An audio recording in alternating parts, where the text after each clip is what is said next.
welcome to Roots Hall. If you are joining us on the BBC Sport website, we are enjoying a cold February evening at Roots Hall, where we have been camped out really for the last 8 days. This is the third home game in as many days, as Southend United prepare to take on Aldershot Town in National League action. Southend United sitting 10th in the 5th tier of English football. 11 wins, 10 draws, 10 losses. Facing up an Aldershot Town side, 19th in the table. They've got 1 point above the relegation zone.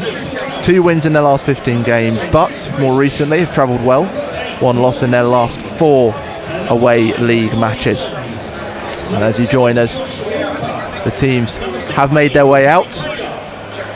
Pleasantries being exchanged between the two captains and the referees before we get started. As the lights go out around us, floodlights are on, we're ready for this one. And you're joining us on BBC Essex, BBC Sport website. Southend beat Aldershot Town coming up. Thank you Victoria as well, our listeners on 95.3 FM and DAB, joining those on the BBC Sport website. We've got an extended intro from myself, Warren Muggleton, on this briskly cold February night. There's been plenty to bring a warm smile to the Southend fans in recent days, with a win over Halifax and a draw against Rochdale here at Roots Hall within the last 8 days. But we are ready to get started and hoping finishing off this Roots Hall against Aldershot Town, balancing 1 point above the relegation zone. We look to Charles Breakspear, the referee, and he blows his whistle and off we go. Southend kicking off in their dark blue shorts and white socks, playing from left to right. Aldershot in an all yellow strip, playing from right to left. And it's been a bit of a hurried one. We had, as you may have been tuning in and thinking, why are we not 15 minutes into this game? It's because Aldershot Town had travel issues getting here, but they are here now as Scott Morris whips the cross into the near post, and it comes off Golding, who had driven all the way in. But apparently not, it's a corner kick. But Aldershot late coming in, so a 15-minute delay, so we've just started 30 seconds into the contest. Perfect time to bring in Paul Clark. Certainly will not be rushed off his feet with this first intro as we bring in this corner kick 40 seconds in, and an early attacking opportunity for Southend. Paul. Yeah, Golding was only making his way up for the throw-in, and then they played it short. Cross came in and nearly got the end of it. Morton aiming for that far post, punched away by goalkeeper Marcus Dewhurst. And as Hargreaves tried to juggle it away, Jack Bridge able to poke it over the byline, so a goal kick to Aldershot. The teams, 4 changes for Southend from the draw against Rochdale. Hayes in goal, Taylor, Golding and Ralph on the back 3. Golding coming in for Goodliff, who's on the bench. Scott Morris, Hussein, Morton and Bridge in the midfield. And looks like by this early setup of this one, Paul, as well. Still very early days with about 75-80 seconds on the clock, but it looks like it's as we expected. Parallon sitting behind Bon and Walker. Yeah, that looks how they're going to set up, and a couple of times, or just at that start there, he just got forward a little bit earlier. Just doesn't want to go up and be easy to mark, wanders forward and ends up being picked up by one of the centre halves. If he can just float in that hole and pick up the ball there and cause all sorts of havoc, and ask them questions about how they want to reorganise to pick him up. That formation has been mirrored by Aldershot Town as they try to get forward. Dewhurst in goal for them, a back 3 of Armitage, Woodhouse, Scott. Forward in the midfield, and Aaron Jones, the captain, on the right. Widrington in the middle alongside Hargreaves, and Frost on the left. Kai Corbett sitting behind Barrett and Barham. As mentioned about changes, Parallon, Bon and Walker, all changes from that win, from the draw against Rochdale, I should say. Ollie Coker, that's Scott Morris. Got a bit of a nervy moment as Taylor had the ball taken off him. Paul Clark was nervous about that one. Talk us through it. Well, they knocked it back towards Hayes, and everybody just stood. I think it was Scott Morris might have knocked it back and kicked the ground, and so the ball didn't have any pace on it at all. And Harry Taylor was standing there watching it. The forwards come running in behind. Nobody saw him, and nobody with a blue shirt was moving. Thankfully, someone in a green shirt was. Nick Hayes came running out and cleared it. Nick Hayes certainly not statuesque in the early stages. 3 minutes in, Southend United 0, Aldershot Town 0. Only 1 change for the shots, for Kai Corbett coming in for James Henry. Southend's attacking trio from Rochdale of Coker, Hopper and Kendall all on the bench. Aldershot take possession back from their own throw-in. Widrington goes all the way back to keeper Dewhurst. Bit of a family link for Theo Widrington. His dad Tommy manages the team, and immaculately dressed as well, Paul, I must say. Brightly polished shoes, smart suits, looking dapper. What are you trying to say? I'm a scrub. It's not something you see. It's not something you see all the time. What was your favourite look on the sidelines as manager, Paul? Panic. Well, in that mind, certainly hoping to see none of that today. I think that's the key as well, Paul, isn't it? As I say, this is a young team for Aldershot, only one change in them, trying to get back to ways. And composure was one of the elements that grew for Southend throughout the games against Halifax and Rochdale. And they'll just be looking to avoid that panic and keep that composure throughout and just assert themselves on this game. Yeah, it's, as you say, it's a young Aldershot side. They've obviously gotten well organised because they do draw an awful lot of games, so they're obviously reasonably difficult to beat or to break down. Obviously struggle scoring goals, but they'll be disciplined and they'll be tight. And if Southend play slowly, then they get a chance to get back into their shape and keep Southend playing in front of them. What I've liked over the last couple of games is that variation that Southend had. I mean, even the goal they scored at the weekend, it's Gus Scott Morris played hell of a ball down the touchline, outside the centre half, in behind him for Macaulay Bond to run onto, and you could see him have a look to see if there was a runner going there, and he could see there was, so he played it. And Blues did that so much better. But the nice thing is they've had that variation in their play. Play paused by a man in the middle, Charles Breakspear, for a foul on Macaulay Bonne of Southend, and Blues decide to lay it back across their defensive line. Golding on the ball. 5 minutes in, no goals between Southend and Aldershot. Scott Morris hugging that right wing, trying to find Walker, but intercepted by Aldershot's Oliver Scott. They can't really create the play. Widrington fires it downfield. Taylor getting there ahead of Corbett. Only he saw 5 goals this season. But Scott Morris has given possession away cheaply. Barrett getting in, attempting the shot. No way through Golding.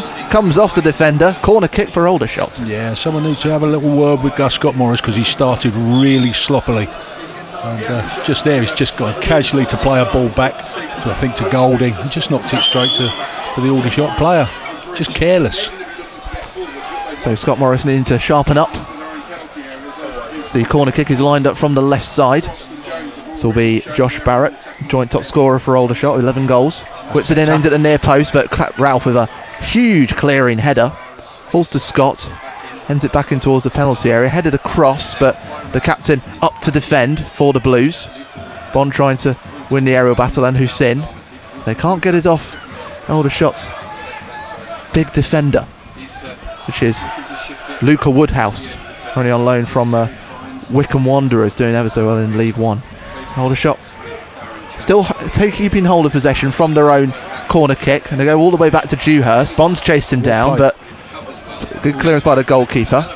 Golding heads it away from the Aldershot man who was running in behind him, and Taylor clears the ball downfield for Southend. Only onto the boot of Scott of the shots.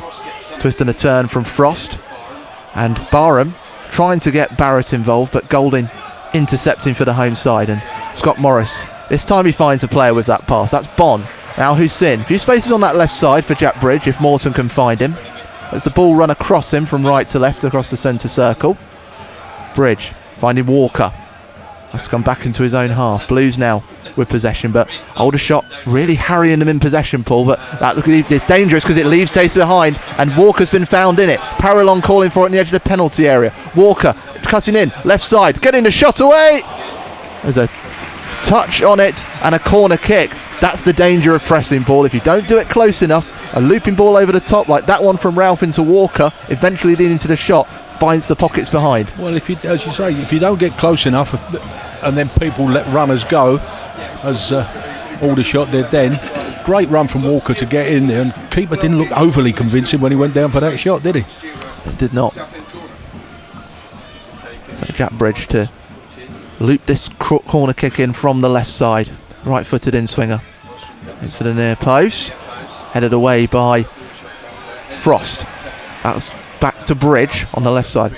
Cross, aiming for Bond. Golding's header goes behind him, loops around. Oh, there's a shot, and Walker misses from inside the 6-yard box.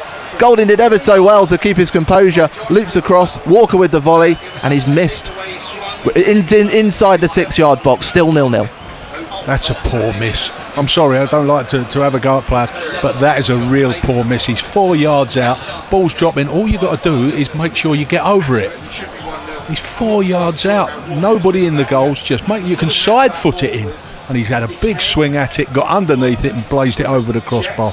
He'll be bitterly disappointed, obviously, but should do a lot better. Joshua Walker then with the first big chance of the game after nearly 9 minutes. Still 0-0. The Blues number 11 has form against the Shots. Got a brace for Dagenham and Redbridge in a 2-0 win back in January 23. And in fact he's unbeaten against the team from Hampshire. 4 wins and 3 draws in his career against them. Funnily enough, he had one last minute against Rochdale at the weekend, didn't he? It's dropped in the box, and again all he had to do was hook it and get it on target. Didn't need any pace as Aldershot break. More to the south end, giving possession away. Barham trying to find a way through, but Ralph, the Blues captain, standing strong. Barham forced out to that right wing. And an exciting opening 10 minutes. Corbett's control not brilliant as he took it down, but trying to turn away from Hussein. And he's brought to ground. A little look at the referee, but nothing given. And Southend clearing down their right wing. Ralph finding the head of Bond. Walker able to capitalise on a slip from Woodhouse, but comes off an Aldershot body and back to the goalkeeper, who hammers it back downfield. Ralph can't take it under control, so an Aldershot throw-in inside Southend's half. Yeah, again, just a little bit careless from Nathan Ralph. He's got loads of time. He can take a step back, control it, go and take it on his chest, but just sloppy hung a leg out for it. Just got to be a little bit more disciplined. Just step it up 5%. The concentration as much as anything else. And this is it. It's only Saturday where they were going against Rochdale. That was a slow start as well.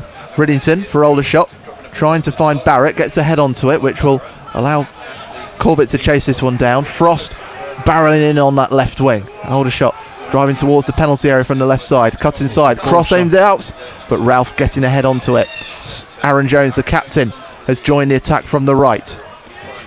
Bridge forces him back, tried to find a pocket, but Riddington slid in on the back of Leon Parallon, who has come back to defend and has actually won the foul off of Aldershot. Yeah, he made himself available for the pass to get out, and was it Widgington went ploughing into the back of him as he controlled it in his own penalty area. Daft free kick for Aldershot, because if he just stays on his feet, Parallon is just running towards his own byline, 10 yards from the byline, and just got to say to him, well, go on then, get yourself out of trouble. You said before this, it's important not to put a lot of pressure on Parallon. Absolutely agree, but what would you like to see from him today? More of what he did in the last 20 minutes in the final third, where he picks it up and goes and runs at people, because there's a poor free kick from... Well, eventually it does fall to Parallon and gets it forward, but Woodhouse of Aldershot will get there and cleared away. But yeah, to give us that thing that Blues have lacked, that midfield player that can just go and break the lines, that can pick it up and create something himself, either for himself or for others. Because they've been... all Blues midfield players have looked much of a muchness this season. Aldershot's Barrett caught offside, in line with the edge of the furthest edge of the centre circle. Parallon nudging it to Morton, and now Southend into the Shots half. 12 minutes in, no goals at Roots Hall. 1-2 between Bridge and Bond. Bond calls for it back. Bridge advancing into Walker, but the concentration slips with the presence of Oliver Scott of Aldershot, and as Hussein barrels into the back of the Aldershot defender Woodhouse, it's a free kick for the visitors. Yeah, little step over Macaulay Bonnie's just running onto that. I think that's the one that Jack Bridge was trying to pick out, but some bodies just got in the way, unfortunately. But good little 1-2, naive defending, it must be said. You know, play a 1-2 and they turn with the ball. Ollie Coker was guilty of it Saturday. Turn with the ball and let the man run in behind you. Just go with the man. You won't get it back then. I did find myself saying 1-2 again, Paul Clark. Aldershot give possession away to Scott Morris of Southend. Exchange of passes sees the ball unfold to Morton inside his own half. Golding advancing for the Blues. to Hussein. Southend happy to take their time and try and find those passes that sieve through the lines between midfield and defence. Ralph, no real men in yellow around him. Awesome. Parallon, first time to Hussein. And they've advanced, but just trying to pick out that opportunity. Bon, back to Hussein, changes direction, facing goal now. Threads it to Parallon, turns and shoots, and it's punched away by Marcus Dewhurst. Got down quickly to his right, and that's brought a bit of encouragement out of the home fans here. There was 2 balls there that he received, Parallon. Both of them, he was on the half turn as he got it. The first one was on the half turn, but he played it back where it come from. Second one on the half turn, 20 yards out, didn't think twice, turned and got a decent shot on target. Leon Parallon making his first start since his arrival from Slough Town. 2 years spent with the Berkshire side, 8 goals in 64 appearances. This season he's made sort of 5 in 31 games. This is Ollie Scott for Aldershot. It's interesting, he's got his first name on the back of his shirt rather than his surname, as Ollie.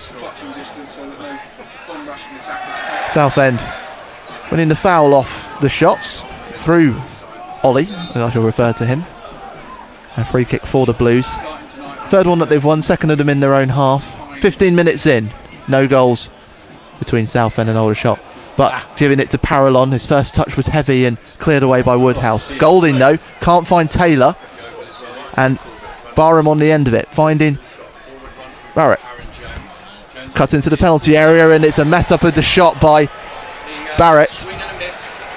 He tried to line it up to have that wonder volley, but not to be for Josh Barrett. Yeah, it was great overlapping run. I think it was Jones going down that right hand side and cut the ball back, and as you say, the lad just swung and missed. I think he hit his standing leg in the end, but unfortunately Jack Bridge got outpaced in that race for the overlap, and it left Aldershot in a decent position.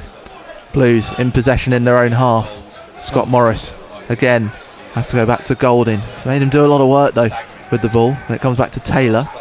And after what threatened to be a counter-attack, we're back with Nick Hayes, the goalkeeper. High onto the head of Bond, but eventually it's Scott that takes it back, and Golding has no option but to head it out in his own half, and Frost will throw it back in for the visiting team. Hargreaves advancing, but is one step behind. Morton finding Parallon, might just squeeze that into Bond, can't quite get there. So Wharton continuing to follow and winning it back. Walker able to turn, taken off his boot though by Hargreaves, bundling in to win possession back for the Shots. And that, well, those early chances that we saw, the best of them coming for Josh Walker inside the 6-yard box. And the game has just calmed a bit now, less frenetic. Yeah, the defenders are just getting tighter with forwards with their first touch and spoiling their first touch. And so, apart from that one break for Blues, there's Aldershot break down this left-hand side and a foul by Harry Taylor, possibly.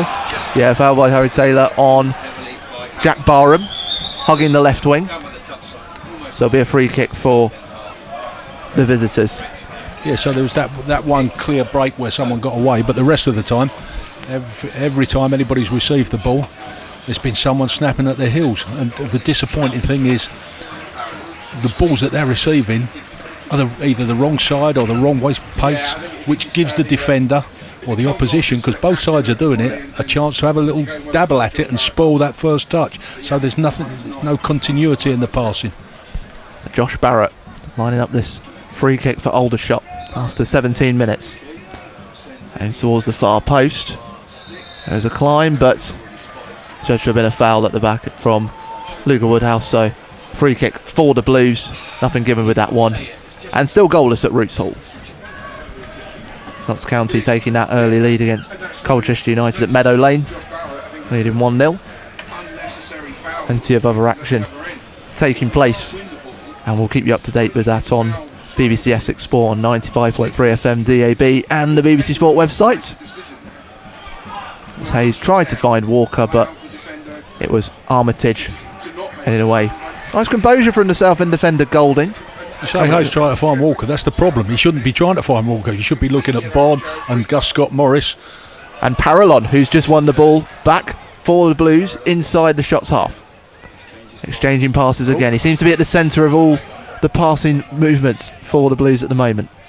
Scott Morris and Taylor combining for Hussein Tries to line up a cross aimed at Bond's head. So it's Woodhouse able to climb. Widrington clearing, finding Barrett. Gets the turn, but Golding sticking to him, and Barrett's now holding his hamstring. Morton keeping play moving for the Blues though. Mayer shouting at his team. He wants them to get on the front foot. He wants them to go forward, yeah. Taylor, he's the one advancing. Scott Morris in front of him, parallel to his left. Finds Scott Morris, he looks for the first time pass, and another misplaced one from the Blues top scorer. And it allows Frost to clear it away, but will only find Morton. Play disjointed at the moment, Paul, for both sides. Yeah, very much so. Just going back on parallel again, don't want to put pressure on the kid, but it's a little ball dink this time by Scott Morris up the line towards Josh Walker, who seems to be bundled off of it. Almost, on parallel again.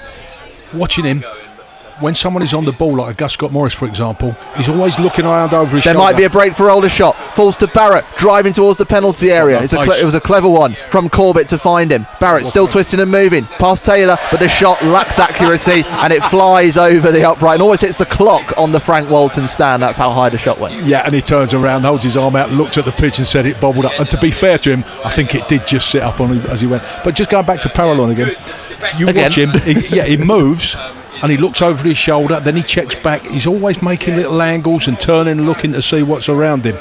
So, yeah, he's got a cue at it. Boston United taking the lead in the battle at the bottom of the National League with a 2-goal lead over Fylde up in the northwest. And at top of the table, Barnet leading York City by a 1-0 as well. Battles at both ends of the 5th tier of English football. Of course, you can keep a track of all of that on the BBC Sport website. Read a very interesting article actually on the cricket. We talked about cricket earlier. Very interesting article about Adil Rashid and his bowling ability for England in white ball cricket. As Blues try to construct another attack, but can't, as Jones is able to clear away for the shot. Barham with a clever header to get Corbett into space, but Ralford read it as well. Clearance away by the Blues captain and a throw-in for the shots. 20 minutes in. Southend 0, Aldershot 0. He wouldn't say either side have really got hold of the ball yet and settled down.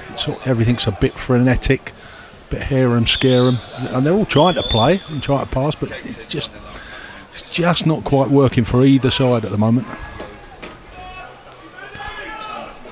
Armitage going back to his goalkeeper Dewhurst. Bobbles along the ground as it finds Scott. Bond trying to make himself known, but the crossfield passes was in a dangerous area, but Golding of Southend read it well. Morton spreading to Bridge. Gateshead leading Sutton by a 1-0 as they look to assert themselves in the playoff battle.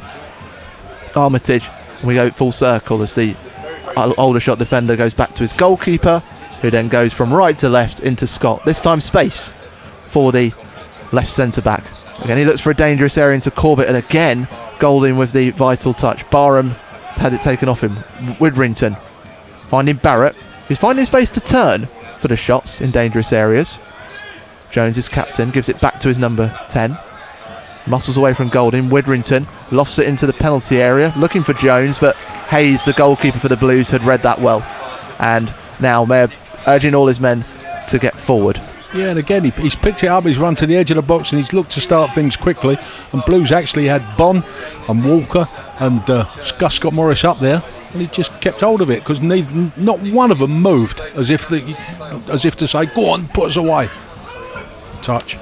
Again, that one comes in from Barham, who's found a couple of those actually, the number 20. He's just finding pockets in front of the Southend men to get clever headers in, put the ball into space, and he's trusting that his men will be there to chase it. But it's not quite happening yet. Yeah, and the thing is as well, when the ball goes forward, Blues defenders aren't winning it cleanly and powering it back over the midfield, so they just pick up those second balls. Scott Morris launching a throw down the right wing, hoping Walker would win it back, which he did.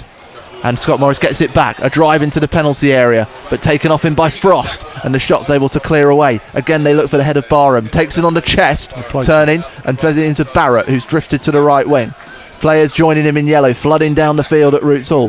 Widrington shimmying, finding Barrett, lines up the cross, but too much on it, and again, it's lofted, and that gets a few jeers from the home fans. Yeah, he's got Barham in the 6 yard, or between the 6 yard box and the penalty spot, right in the middle of the goals, and he's tried to whip that in around the defender so Barham can run onto it, and he's just got underneath it, and Barham's held his head, thrown his arms up in the air, head goes back in frustration because he was in a lot of space in that penalty area. Josh Barrett, the 26-year-old, brings a lot of experience, championship appearances while at Reading. 5 years he spent with the Royals, and was of course at Kings Lynn for 3 years, and he followed Tommy Widrington to the EBB Stadium. Scott lining up this throw-in for the visitors, coming up to the 25-minute mark. Still no goals between 10th place Southend and 19th place Aldershot in this midweek National League clash on this another bitterly cold night at Roots Hall, but hoping to be warmed up, and Widrington trying to show off the skills, but it's a bit too much polish on the shoes for that one. Scott Morris with the throw-in for Southend, gets it back from Hussein. He wants to take it under control despite pressure from Hargreaves. Hussein threading to Bon, and Scott Morris lifts it for Hussein, who continued his run onto the right side of the penalty area. Back to Taylor, cross aimed for the far post. Bridge, I thought he was lining up the header, but then decided to duck away from it. Fortunately had Parallon chasing him behind. He'll drive towards the penalty area, tries to shimmy away, but Jones, too clever for that one, wins the foul off Parallon, and a free kick for Aldershot in their own penalty area. It's good defence. By the way, Jack Bridge ain't never going to win at a back post like that. It looked like he would. Yeah, I know. He went underneath it and went, no, I'll back out on that one. And defender did well there because Parallon was just trying to, was shaking his hips, trying to get him to move, and the defender just went, no, not going to move, not going to move. And in the end, he just ran it into him. Strong travelling contingent for Aldershot on this Tuesday evening, at 120 or so. Offside goes against Hargreaves, who holds his hands up in protest, but no giving, beg your pardon, Barham. Jack Barham, last goal came at the end of January, scored the first in a 2-2 draw against Tamworth.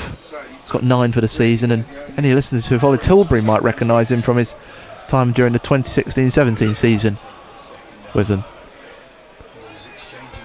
Hayes sent the long goal kick down, but Armitage won the header for Aldershot and then eventually drew the foul, so a free kick for the Shots. And since Walker's chance, and since we saw a very high shot from Josh Barrett a few minutes ago, not too many chances to talk about. I only have 3 shots on goal total for the game. It's not been great quality. There's an awful lot of effort going on, and sometimes the quality is because the effort is so much. The defensive side of it is dominating at the moment, and both sides are spoiling each other. No one's managed to put their foot on the ball yet and create anything of any real quality. Well, Parallon again getting back to make sure Aldershot can't create in an attacking position. This time Hayes finding Walker, and Bond trying to win it back for Southend. Cleared away by Ollie Scott, and it's a throw-in for Southend again inside Aldershot's half, which gets encouragement from the fans around us at Roots Hall. Is that the same number that we saw last week against Halifax Town? Bond trying to turn away from Woodhouse, but the Wicker man, he's got to protect that better. Can't let the centre half come round him. It's thrown into his feet. It's the right side of him as well. Just got to hold him off. Lofted ball aimed at Barham, gets it on his chest, brings Jones into the contest, but his first time pass blocked by Golding, and the Southend defender trying to get forward. Now Morton, Golding advancing again, gets it back, checks his run, looks for Bond, but an interception from Armitage again. And Aldershot will try to break down this left side. Hargreaves goes back to Scott, first time whipped into the centre, but Morton reading it, and Scott Morris is back to support him. Southend's top scorer again loops into Walker. Maybe he's been a bit more aware of that ball, he might have chased it down, but there was a lot of power on it and straight into the gloves of Dewhurst. Yeah, but he's got to leave that out the box. It's the same ball he played for Macaulay Bonn for the equaliser at the weekend. You just got to leave that out of the penalty area and let him run onto it, but he's hit it too hard, too straight, and just go straight through the goalkeeper. Easy to defend. And whilst that was happening, Mayer was caught asking for Walker to continue tracking back, press as a team, defend as a team. But in the end, Southend given the ball back by Aldershot. 28 minutes on the clock. Southend 0, Aldershot 0 on BBC Essex Sport. Long one aimed at Bonn. Heads it forward, looking for Walker, but needs Woodhouse to clear it across the penalty area. That one bounces awkwardly. Unfortunately, Armitage is there to fire it down, and Walker's taken a nibble out of the lonely Southampton defender. And a word comes from Charles Breakspear, the referee. Yeah, it's again silly free kick because he was struggling to get it away, scuffed it 30 yards all along the ground. The Blues had a chance to pick it up and recycle the attack, but a silly foul gives it away. We're up to a half hour and Don't think it not was too many either. events of note to bring you. Cheers from the home fans around us, thinking that Marcus Dewhurst taking too long with his kicking, and it does go straight out, so time not well spent according to the Southend fans. Absolutely, and I mean he took it for 10 yards further on than the foul was as well, which that's why they're moaning, because the referee and linesman have been nagging at people with the throw-ins. Make sure you go back, don't nick a yard or two, and he's nicked 10 yards there. Southend's Ralph finding Bonn and his header into Parallon, trying to get a turn away, but goes straight into Jones. Does win a throw-in again, up 30 metres gained on that left wing, as Jack Bridge lines this one up. He's asked Leon Parallon to go further down and has to launch it in. Bonn on the corner of the penalty area goes down and does win the free kick off Theo Reddington, and his dad Tommy shakes his head in disgust at that decision. Yeah, I think we used to call that he old manned him. He just backed into him, waited till he felt contact, then went to the ground. As you say, won the free kick rather than it being gifted to him. So 3 men standing over this one, now 2. Jack Bridge has stepped away. James Morton and Gus Scott Morris. That's all you want as a manager. One of their players looking across at the bench going, who am I supposed to be marking? I pretty much guarantee it's posted up on the board somewhere in the dressing room, and you've been told 10 times before. Well, Scott Morris has stepped away. Morton with 4 bodies to aim at in the penalty area. Golding has gone up. Scott Morris now in the centre of the penalty area. This free kick coming in after half an hour. No goals between Southend and Aldershot. Can they change it with this set piece?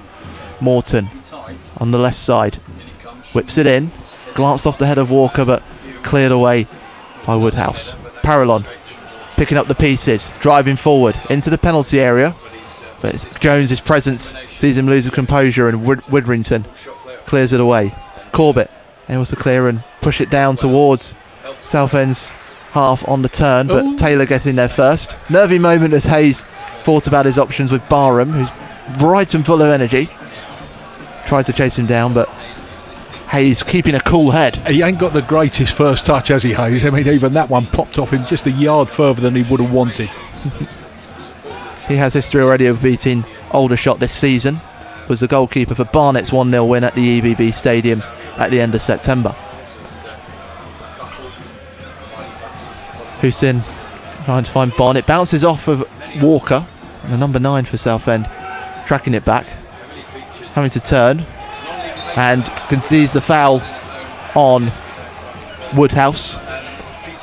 Just nipped at his heels, and well, despite the protestations with the assistant referee, decision will stand as a free kick for Aldershot in their own half into the last 15 minutes of this first half at Roots Hall, and no goals. Yeah, it's frustrating for the supporters when players do that, because it's so needless, but it's frustration on the players' part because they know they've cocked up in the first place and they're trying to make amends, and they just get overexcited and just bailed out Aldershot again, because now they can stick it 60 yards up the other end. Bayern and Celtic goalless. Bayern leading 2-1 on aggregate. This for a place in the last 16 in the Champions League. Coverage on the BBC Sport website. Widrington again concedes a foul, and this time he gets a yellow for his protest to referee Charles Breakspear. Yeah. He dragged back Leon Parallon. Quite not very subtle. Exactly, it was a bouncing ball in the first place, and couldn't see who got the first touch, but it's just starting to get away from him. Parallon just had that little extra half yard over the first 5 yards. So Widrington thought, no, you ain't getting away from me. Just give him a little tug back. So restarting the centre circle inside Aldershot's half, with Morton having all but one outfield player in front of him. Nice to aim for the right. Bond gets ahead into a dangerous area, falls to Bond again, but on his toes, spinning away, and a goal kick. But another shot on goal for the Blues. Still 0-0. Yeah, it's a decent header in the first place, and nice to see him following it in. When it came out to him, it was a really awkward angle, as Tommy Widrington gets spoken to now. But it was a really awkward angle, and I thought he might have just changed his mind and gone to shoot, and then just nudged it forward. And see what happens then, and see if he could pick up the second ball. But just stretching for it a little bit to get his shot. I suppose the phrase "like father, like son" has just been personified. We saw Theo Widrington get a yellow card. A couple of minutes later, his dad, Tommy, has followed with a yellow card given to him in the technical area by the referee, Charles Breakspear. His first game at Roots Hall since 2021. We welcome listeners on 103.5 FM and 70 watt and Freeview 715. We've been listening to 716 with Colchester currently 1-0 down to Notts County at Meadow Lane. Meanwhile, Paul Clark, my summariser, Josh Walker giving a foul away, much to your frustration. Again, it's just a race between him and the centre half, and the centre half's getting there first, so just put him under pressure. Now Aldershot centre half Woodhouse swung his left foot at it, expecting it to go 60 yards towards Nick Hayes. Went straight off into the east end, almost in front of him. Luca Woodhouse joined on loan from Wycombe Wanderers in January. Man Leon Parallon knows. He spent season on loan at Slough Town. Scott Morris whipping a cross in, but it goes above everybody, and it's a goal kick. You know what you were saying about Jack Bridgehead in at the back post? That's where he should be. Yeah, diving in for the header. Absolutely. And going for it, but didn't. It's one of those, listen, different skill sets, but if he's putting that cross in from the left hand side, I guarantee Gus Scott Morris is getting on the end of that at the back post. It was just begging for it. It was begging for it. But Jack Bridge saying no. His hunt for a first goal since the FA Cup game against Charlton Athletic in November continues. The difference for the two is, for Jack, that's an afterthought. With Gus Scott Morris, it's I'm getting in there. That's the first thing I'm going to do. Meanwhile, from the clearance, score with less than 10 minutes of normal time to go in this first half is 0-0 between Southend and Aldershot. But Parallon driving into the penalty area on the left side, gets away, nudges it across, but a massive clearance from Ollie Scott, and Parallon with an inch of space makes a mile on the pitch and wins a corner kick for Southend. He's blessed with that thing that's really difficult. He's quick when he's got the ball at his feet, and he keeps it tight, and he stays quick. It's easy to be quick when you're knocking the ball 50 yards and chasing after it, but with the ball tight at your feet, that's a great skill to have. Corner kick from the left side by Jack Bridge, falls to Walker, and it's bundled by Marcus Dewhurst. He had Scott Morris and Walker around the ball, but it's the goalkeeper for Aldershot who comes away, fires it straight downfield, looking for Barham to get onto it. It bounces above him and Taylor. Taylor wanted to let it run, but has to clear it away. We'll find Bridge. This time he gets the header, but doesn't find anybody inside his own half. And Aldershot winning it back. Obviously, we don't get the replays here, and that didn't half look like a good chance for Walker again. Almost fell to his feet. But right now, the shots trying to find a way through the Blues' defence. Widrington accelerating past Parallon. Frost on the left, cuts inside. Aims it into the penalty area. Ralph heads it on, but that will fall to Barrett. Gets the shot away. Massive save from Hayes. Had to get down to his right. Punch it away. Mistake from Ralph. Falling to the hand you wouldn't want it to right now. Josh Barrett. Powerful shot, but punched away. Yeah, there's an argument. Nathan Ralph, the goal Saturday, whether he could have done better if he got underneath the header. I don't know how close he was to the goal line on Saturday, but there, he's got plenty of room. You don't head it back into the middle of the penalty area. Just help it on its way, even if you just flick it on, knock it out for a corner. Oh, that's Aldershot's most dangerous chance of the game. That's come after 38 minutes, but still 0-0. Good corner kick, one from it. Very good save. Barrett with his corner kick, aimed at the far post. Bond back to clear it away. It bundles outside to the right of the penalty area. Hargreaves into Frost, tries to whip it across the grass, but Ralph there to block it. And another corner kick, and all of a sudden, pressure building from Aldershot. Yeah, and they've, as I say, that was a really good save in the first place. And Blues, when they defend those corners, they just don't seem to pick up the second ball. It's like the pressure keeps coming on. You're always worried. I'm in the corner before, and they headed it clear. Centre half Woodhouse just dropped out to the outside, and nobody stayed with him. Some tall presences in the penalty area for Aldershot. And towards the far post ahead of Armitage, who is one of them. Very tall young defender on loan from Southampton. Taylor harrying to win it back for Southend. Hands away from Armitage, and Scott Morris able to help him clear away. Walker trying to counter, but well read by Ollie Scott for the visitors. And Scott sends it hammering off the shins of the left centre back for Aldershot, and it fizzes out, and it will be over the byline and a goal kick for the Blues.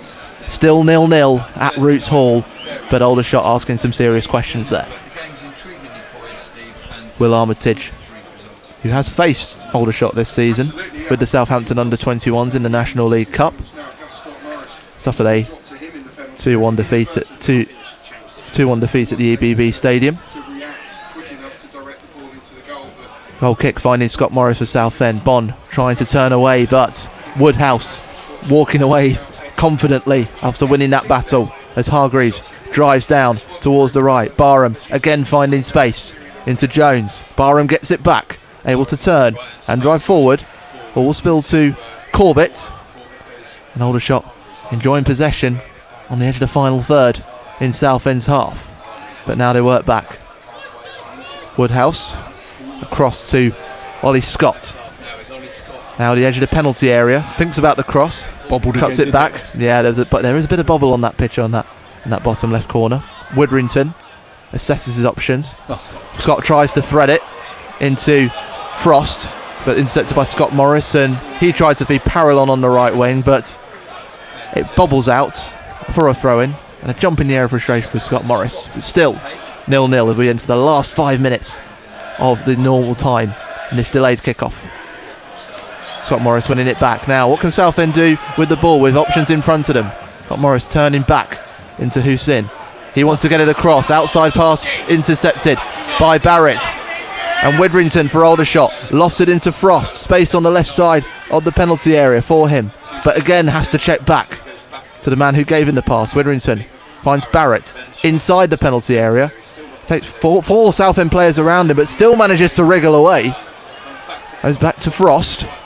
Widrington for support as well. Still on the edge of the penalty area, trying to loop it in. It's put on for Barrett. Hayes climbs and confidently collects it. Offside flag would have been waving anyway, but Southend wanting to get on with this one. A monstrous goal kick from Hayes into Bond. Got a little acceleration away from Woodhouse. Keeps it in, but a check back sees the ball go over the right, over that line on the right side, and a goal and a throw in for Aldershot on their left wing.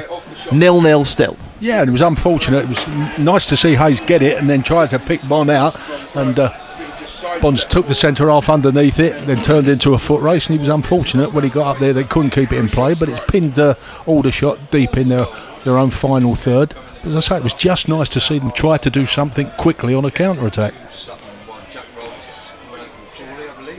If you're listening, tuning in to 95.3 FM DAB, BBC Sport website, or indeed 103.5 FM or Freeview 716, and wondering why you're hearing the action at Roots Hall, it's because we've had a delayed kickoff in this game between Southend and Aldershot. Aldershot having travel disruption, meaning kickoff was pushed back to 8 o'clock. Just to bring you some half-time scores: Notts County leading Colchester by a goal to nil in League 2.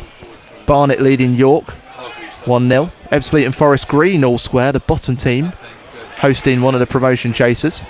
Boston lead Fylde 2-1 at half-time in the battle at the bottom. Gateshead leading Sutton 2-1. Hartlepool and Altrincham all square. Oldham and Maidenhead all square, both of those goalless. Tamworth with a 1-0 lead in the southwest at Yeovil. And we have 3 minutes of normal time left at Roots Hall, and it's still goalless. In the Champions League, still no goals between Bayern Munich and Celtic. So of course you can keep across all those on the BBC Sport website. Widrington firing from distance, and he had his head down, and I don't think he quite knew where the goal was with that one. It fires wide, and it will be a goal kick for Hayes. So not much missed while I talked through those half-time scores. Yeah, and his teammates were overly impressed either. I think it was Hargreaves alongside him was going, well, you could have slipped me in there. It might have been Corbett. They'd made the run and they'd actually got into some space, but say Widgington didn't see anything, but get your head down and have a shot. It's coming at me, so I'm going to kick it.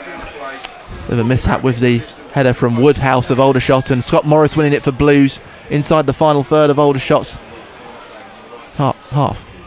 Walker trying to find a way through Scott. It comes off the left centre back for Aldershot, and we are throwing for the home side as we approach the final 90 seconds of normal time.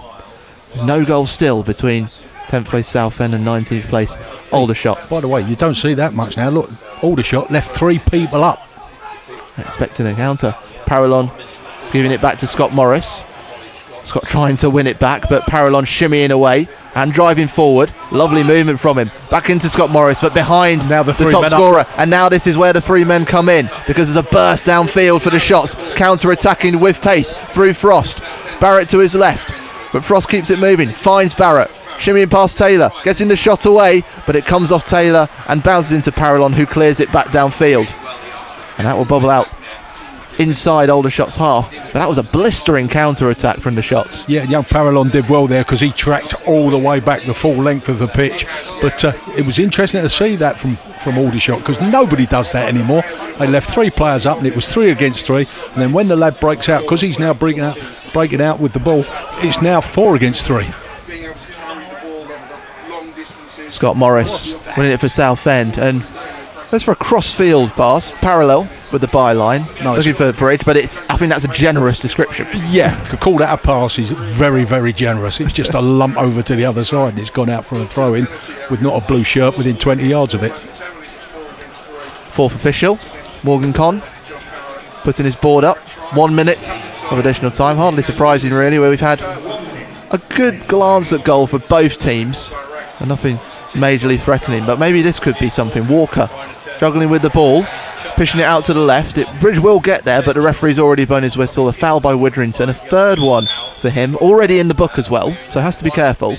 And a free kick for the Blues inside Aldershot's half. I'm not sure careful is in his vocabulary, do you? No, I don't think so. Has found the goal this season in a 4-1 win over Oldham. It's a funny thing, Aldershot have a very good record against the top 10. They only lost 4 of the 13 games they played against the top 10 teams in the National League, but as we've said before, draw specialists, 12 draws in their 29 games and 11 losses, only 6 wins. That's why they are on a tightrope above the drop zone. Morton for Southend with this free kick from left to right, finds the head of Bond, and it's cleared away. That needed the clearance from Aldershot because Bond had put it into a dangerous area in the 6-yard box. Hargreaves clearing it away. Not quite a goal line clearance, but Walker was certainly looming to poke it in. Yeah, it's a big opportunity for Blues, though. It's a big chance for that for them, because Morton stands it up on for Bond, and they've got no answer to him in the air when he's running towards the ball like that. It's not so effective when he's flicking it on. They can deal with that, not bad, but when he's coming onto it and heading it into that box, he attacks it particularly well. A few fans around us in the director's box making their way in to get out of the cold, as the goal kick was lined up by Marcus Dewhurst.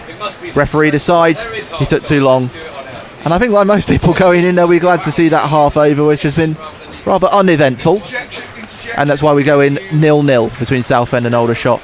Joshua Walker firing over the crossbar from inside the 6-yard box in the opening 10 minutes. But then we've seen pressure from Aldershot on the counter-attack. 1 or 2 shots fired Hayes' way, but has been able to cope with them.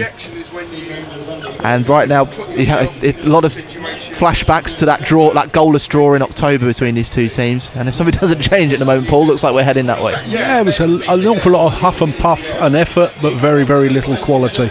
Terrific save from Nick Hayes for Blues, but can't emphasise enough how much that looked a really poor miss from Josh Walker in the early part of that game. So yeah, as you say, hoping for better quality in the second half. Well, players coming out at Meadow Lane for Notts County and Colchester. Here at Southend, fans making their way in, looking to get out the cold and hoping to get a warm smile on their face in the second half. Half time at Roots Hall, Southend United 0, Aldershot Town 0. Discover more about Essex on BBC Sounds. And all you need is a free BBC account and the free BBC Sounds app. To sign up, type in your email address, choose a password, and don't forget to enter your Essex postcode. You'll now have all the wonderful content BBC Sounds has to offer, plus some great Essex stuff too, from local history. The notorious feature about this door is that it had some skin attached to it. And Essex news. My initial reaction is just shock and horror, like everybody else in the community. Discover more about Essex on BBC Sounds. BBC Essex Sport. Tom Larson right with you on BBC Essex Sport on 95.3 FM and DAB. Goalless then between Southend United and Aldershot Town at the break, and not the most chances coming in that first half for either side. Maybe one kind of look at goal for either team. You can get in touch with us, let us know your thoughts on that first half. 4 changes for the Blues. Maybe they're struggling to gel after a few changes from Saturday's 1-1 draw with Rochdale. To text us, it's 81333. On WhatsApp, we are 08000 321 333.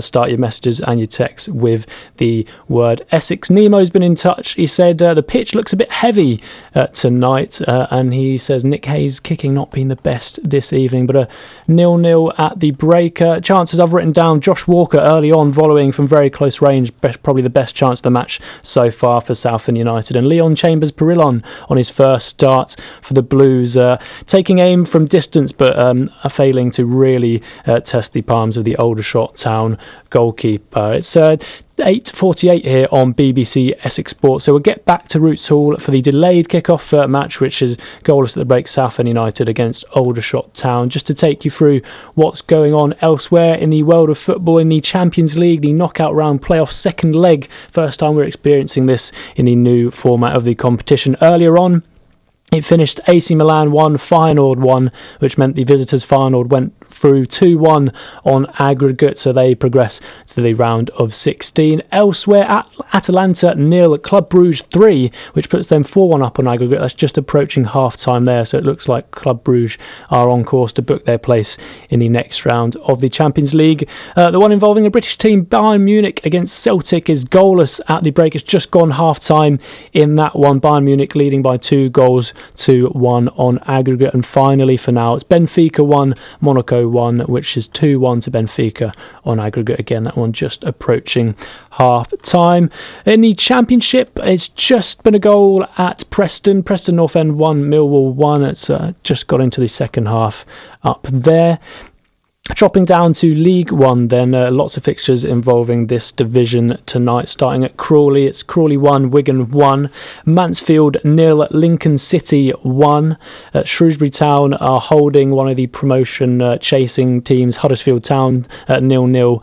Just gone into the second half there. Stevenage 0, Burton 1, Wrexham 1, Leyton Orient 1. Former Southend player Charlie Kelman getting the equaliser for the O's away at Wrexham. And then finally in League One for now, the second place side, Wycombe Wanderers 2, Bristol Rovers 0 at half time. I think that was the later kickoff. Elsewhere, we've had a goal in our other commentary game involving Colchester and Southend United. Just trying to work out who scored for who there, but we've had another goal over at Meadow Lane in the game between Notts County and Colchester United. I'll bring you details of that one in a moment. Elsewhere then, League 2, Fleetwood Town 0, AFC Wimbledon 0, and Morecambe 0, Doncaster Rovers 1.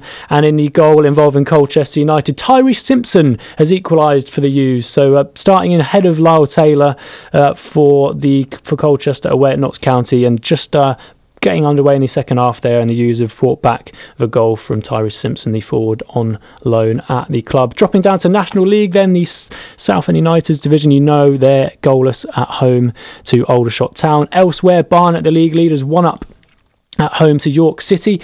Ebbsfleet versus Forest Green Rovers is goalless. Forest Green beaten by Braintree Town at the weekend, ending, I think it was a 16-game unbeaten run in the league. Elsewhere, AFC Fylde 1, Boston United 2, Gateshead 2, Sutton United 1. Goalless between Hartlepool and Altrincham, and Oldham and Maidenhead. And it's Yeovil Town 0, Tamworth 1. the English Football League trophy match, EFL Trophy semi-final tonight between Birmingham City and Bradford City. That was an 8 o'clock kickoff, and just approaching half-time. It's goalless between those two teams. Bring you some local scores then. We've got the BBC Essex Senior Cup semi-final, the second of the two this evening. Canvey Island against Chelmsford City. It's goalless at the break. They'll just be getting underway in the second half there. The winner, of course, playing Hornchurch in the final, that game at the Community Stadium in Colchester. Isbian North Division, Basildon United 0, Concord Rangers 0, the latest from Basildon. Grays 0, Brightlingsea Regent 2, Whittam Town 0, Heybridge Swifts 1, but I think there's been a pause in that match there. And then Tilbury take on Sporting Bengal on Wednesday. Dropping down to the Essex Senior League, later scores from that one. Benfleet against Romford was postponed. Sawbridgeworth Town 1, White Ensign 0. And then finally in the Errington Challenge Cup tonight, getting to the final stages of that competition, Little Oakley 2, Athletic Newham 0, and Housestead Town 0, Takeley 2. That gets you up to date with the goals across the country and across the county here on BBC Essex Sports. Southend United then goalless at the break at home to Aldershot Town in the National League, hoping to make it 3 games unbeaten. There's this little run of home games, haven't they, and they're looking to get 7 points from those 3. So just to go through any scores again, we're into the second half in the Champions League matches. In fact, they're all approaching half time now, the 8 o'clock kickoffs. Atalanta 0, Club Brugge 3, so another goal for Club Brugge, the Belgian side. That puts them 5-1 up on aggregate, so you'd assume they are home and hosed and through to the Champions League round of 16. Goalless between Bayern Munich and Celtic, which means with 45 minutes left to play, the German side still lead 2-1 on aggregate there. And then Benfica 1, Monaco 1 at half time. That means Benfica 2-1 up on aggregate. Tom Larson-Wright with you on BBC Essex Sport. We'll get back to Roots Hall for second half commentary of Southend United against Aldershot. But yeah, just to mention in that other commentary, if you want to flick over to 103.5 FM or Freeview 716 to hear a bit of Colchester United in action at Notts County. They've just equalised a goal from Tyrese Simpson there. To keep you updated in what else is going on then in League One, I mentioned earlier that Wrexham were being held 1-1 at home to Leyton Orient. The O's have actually gone ahead in that one now. Charlie Kelman getting the equaliser on 30 minutes, and then the second half, Jamie Donnelly has put the O's 2-1 up, so it could be a shock on the cards in League One.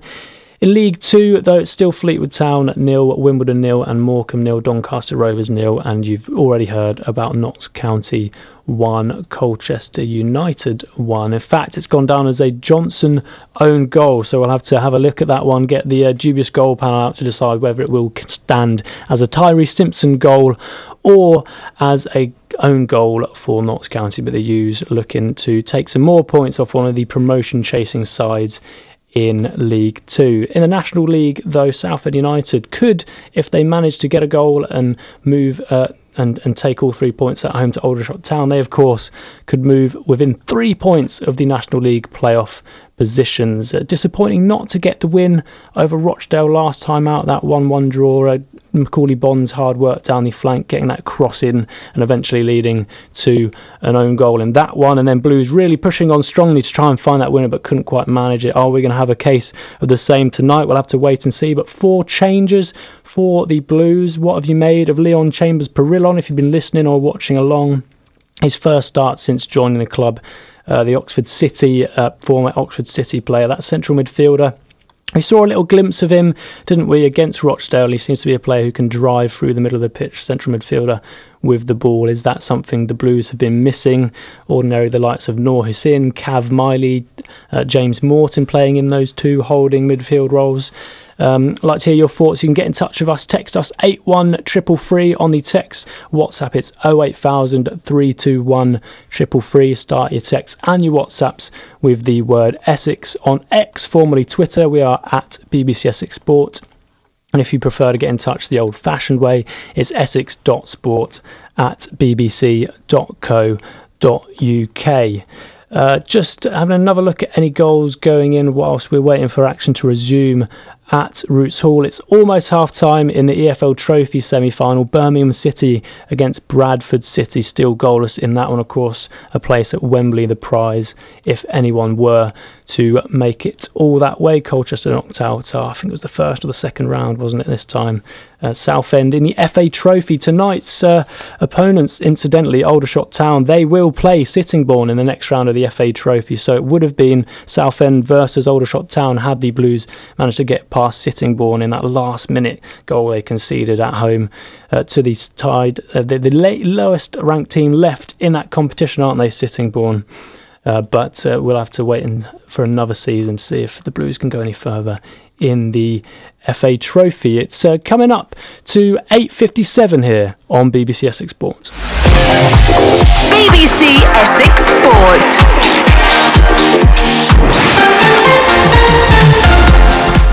So Colchester United currently 1-1 over on 103.5 FM and Freeview 716 away at Notts County. However, here on 95.3 FM and DAB, as well as the BBC Sport website and app, it's goalless between Southend and Aldershot. Cross, ended for Bond. Golding's header goes behind him, loops around. Oh, there's a shot, and Walker misses from inside the 6-yard box.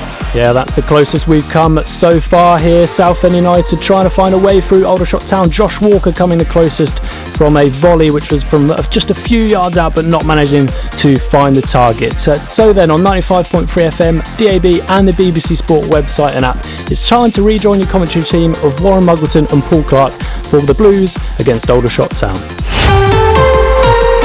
BBC Essex Sports. Thank you very much, Tom. Yes, welcome back to Roots Hall. As we've said, the score stands with two O's on the scoreboard. Southend United 0, Aldershot Town 0. Josh Walker with the chance that we heard. And Josh Barrett's also getting a turn away. Barham's finding some spaces as well for Aldershot, trying to bring players in. I think disconnect has been the word of the half, more than anything really. I suppose part of that could come from the fact that Aldershot were delayed in their travels, which meant the kickoff was delayed by 15 minutes, which is why you may be wondering, why is there no action at the moment? Why it should be 15 minutes in, but that is why. As the Aldershot players make their way out, do a few shimmies before they get started in their yellow kit. And they'll be playing from left to right, and we will wait for Southend United to come out the tunnel. Joining me as always at Roots Hall on my right, Paul Clark. What's Kevin Mayer going to have been saying to his team at half time? Pass it better. Listen, there was nothing wrong with their work rate, the application, the effort they put in. Just the quality was really poor. Got to protect the ball better, especially the strikers when it goes up to them. It's too easy for defenders to come round and spoil it. Just get on this half turn, stick your back arm into the centre half so he can't come round you, and allow people to come and join you. It's just breaking down too often all over the park, just through carelessness or sloppiness. So Southend now out on the pitch as well in their dark blue shirts with the gold strip, dark blue shorts and white socks, right to left. There was a couple of complaints heard about why don't they play in the light blue, which was so effective last week. Yeah. And I know certainly in my time the rule was you had to play in your home kit, and I assume that's still the same. I think it is. So the reason they changed it against Halifax was because of the colour clash, the dark grey that Halifax played in, but with the bright yellow of Aldershot. No changes to that as we get restarted for the second half. Aldershot deciding to go back to the goalkeeper so he can fire straight downfield on that left side. They end up giving possession back to Southend Scott Morris, who'll fire one of his own down the right wing. Woodhouse hooking it back in a game of air tennis and shoes. Witherington ensuring it continues. Bond trying to win it. Woodhouse lets it bounce beyond him and breaks the cardinal rule, Paul Clark, of defending. And then because he let it bounce, now he's got to wait for it to come down, and when he goes to clear it, it gets closed down. Just about hold on to edge of throw-in out of Southend. And it will be them that can work out from there. Aldershot Town, who I've got the best travelling record this season, 18th in the away table, 15 games played, only 2-1 on the road. And again, we say the shots balancing just above the drop zone. But Southend looking to capitalise on that here. Their third home game in 8 days. Already a win against Halifax and a draw against Rochdale, looking to finish it off in style. But as we say, passing just needs to be more clinical and accurate in order to create. Aldershot's goalkeeper sends another missile downfield, but straight onto the head of Golding.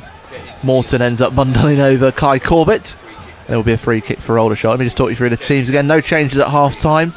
Hayes in goal for Southend. Taylor, Golding and Ralph on the back three. Scott Morris, Morton, Houston and Bridge in the middle. Parallon just behind Bon and Walker. For Aldershot, Dewhurst in goal. Armitage, Woodhouse and Scott in the back three. Aaron Jones, the captain, on the right. Witherington, Hargreaves and Frost going from right to left. Corbett just behind Barris and Barham. And it is Barrett just standing over this free kick for Aldershot, first set piece of the second half. He's not fancying a shot, sure. Well, he's tried them from distance. Him and Witherington have. And it's only the last shot from Barrett ended up hitting the clock on the Frank Walton stand. This time Barrett from left to right looks for that far post, but Ralph with a deft header to clear away. Only finding Hargreaves. Tries to find his captain Jones, and he slid in as Parallon got in ahead of the Shots captain. Parallon left in a bit of a heap on the side of the field nearest to us in the east stand, and Jones protesting, and referee Charles Breakspear already has that yellow card in his hand. Yeah, I mean, I think he honestly slid in thinking he was going to block it, but he was definitely late, definitely caught Parallon, and it's a definite booking. I think the referee's got it right all the way around there. Well, it's quite a lengthy debrief from Charles Breakspear, his first game refereeing Aldershot of his career. And Jones wearing yellow, seeing yellow as well. As Hayes lines up this kick for Southend. Hayes with those travelling Aldershot fans behind him.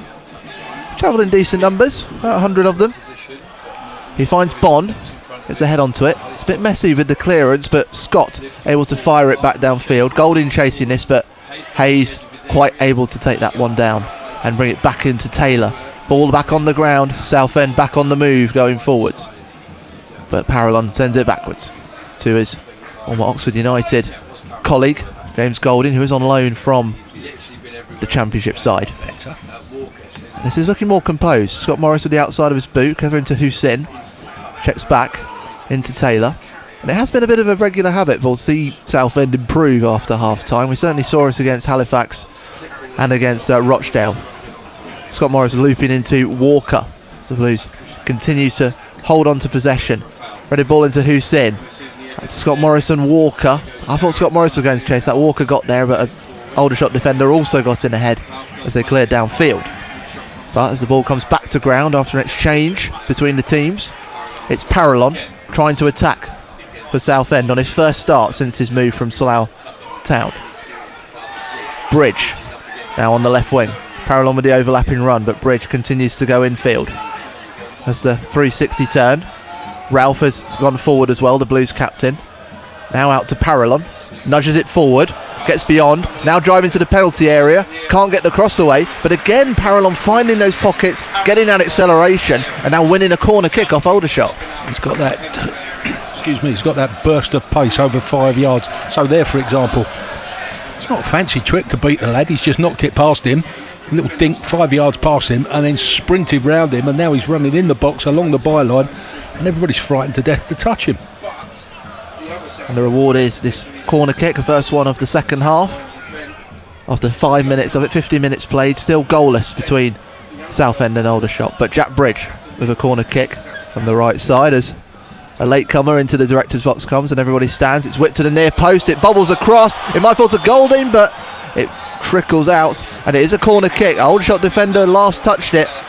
The player came to the near post, comes across the 6 yard box. Golding might have had it fall to his feet were it not for the touch of the Aldershot defender. I do wonder why there's nobody running towards the goal just to touch those in. Kevin's getting apoplectic about something. Aldershot again leaving 2 up. So 2 against 2. And Corbett Should they win hanging it? back as well, Parallon with him. Morton with this corner from the right side. That's a dangerous ball, and it takes a palm away from Dewhurst. Bridge wins it back inside the penalty area. Golding, very composed on his feet, nudging it back to Walker. Can't quite win it back though. Hargreaves lashes at it, but the second one is a strong clearance down the right wing. And Aldershot trying to counter. Barham's touch is heavy. Has to go backwards to Hargreaves, who tries another looping pass, but this time Taylor staying composed and feeding it to Morton. That gets an applause from the home fans. And now Parallon to Bridge. He can drive into the penalty area on that left side. Whips it across. Space for Hussein! And Noor Hussein's wait for a first goal in nearly a year is over. On his own in the penalty area, on a plate by Jack Bridge, and nestled into the back of the net. Southend 1, Aldershot 0. Yeah, and finally, I think they've won it on the halfway line.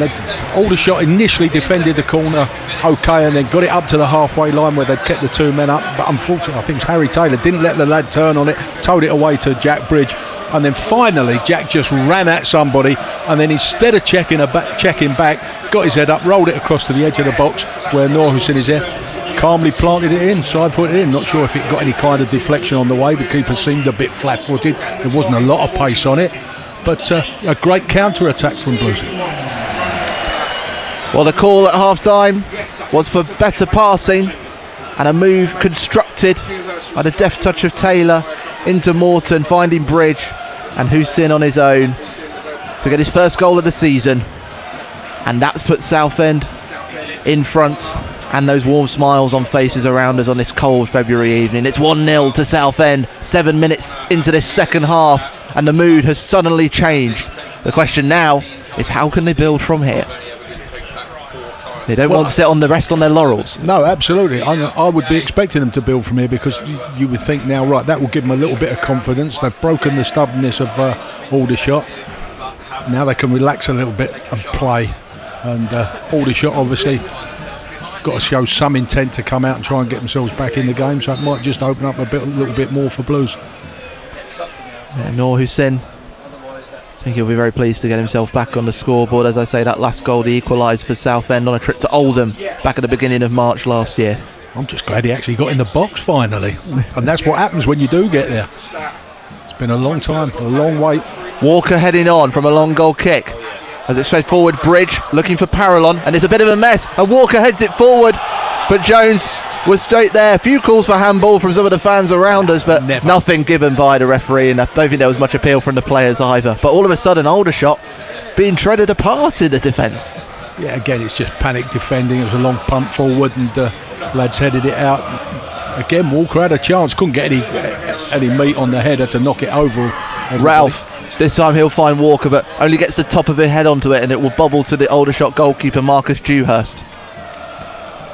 Straight out. And how the game has suddenly changed in the space of a couple of minutes. Southend 1, Aldershot 0 here on BBC Essex Sport. But Aldershot tries to get into the penalty area on the left side. Taylor 40 stood strong against the drive of Frost, but he's judged to have taken a bit out of him, and a free kick for the visitors on the left edge of the penalty area. Well, if that was a foul, Harry Taylor's committed that about 50 times this season, because to me it looked as if he just timed it perfectly again to stick his foot in and tow it away from the lad, but the referee deemed he must have missed it and caught the lad's ankle or something. But, it was no surprise to see Harry Taylor come away with it in the first place. So set piece defending to do for Southend. About 2 minutes or so after getting the lead. Josh Barrett standing over it, and signs of his shirt billowing a bit with a bit of wind around. And at Roots Hall, I thought it was a very still night, to be honest. Clearly some about. But Barrett on this left side, man who Kevin Mayer will know, spent time at Bristol Rovers in 2020-21 season when Kevin Mayer was learning his trade. Barrett, a free kick for Aldershot on the left side, aims to the near post, and Scott Morris gets a header onto it, out on the byline, and a corner kick for Aldershot, and the ball bobbles in the space between the curving roof and the straight sponsorship boards, and Ball Boy might need a ladder to get that one. It's tried to deliver it into that near post area at pace in the hope that someone gets a touch on it. As you say, Scott Morris posted there just for that very reason, to make sure it doesn't. Aldershot take it quickly from the corner kick on the left side, but Walker with a big boot to ensure it doesn't advance, and Bridge wins it back. He's suddenly full of energy, tries to get Walker going. He takes a trip and a stumble. Referee bringing things back. Aldershot players furious. I think we're going to see a Southend free kick as he tries to counter. But a great burst from Jack Bridge, and it could have been dangerous. Yeah, but then when it got away from him, he made sure he went to ground and won the free kick for Blues. Nick Hayes to line this one up. Well, Barnet taking control in the battle at the top of the National League. They lead York City 3-0 at the Hive. Long goal kick, finding Bond's head, but he can't quite get to Walker thanks to the presence of Woodhouse. But it will fall back to the Southend number 9.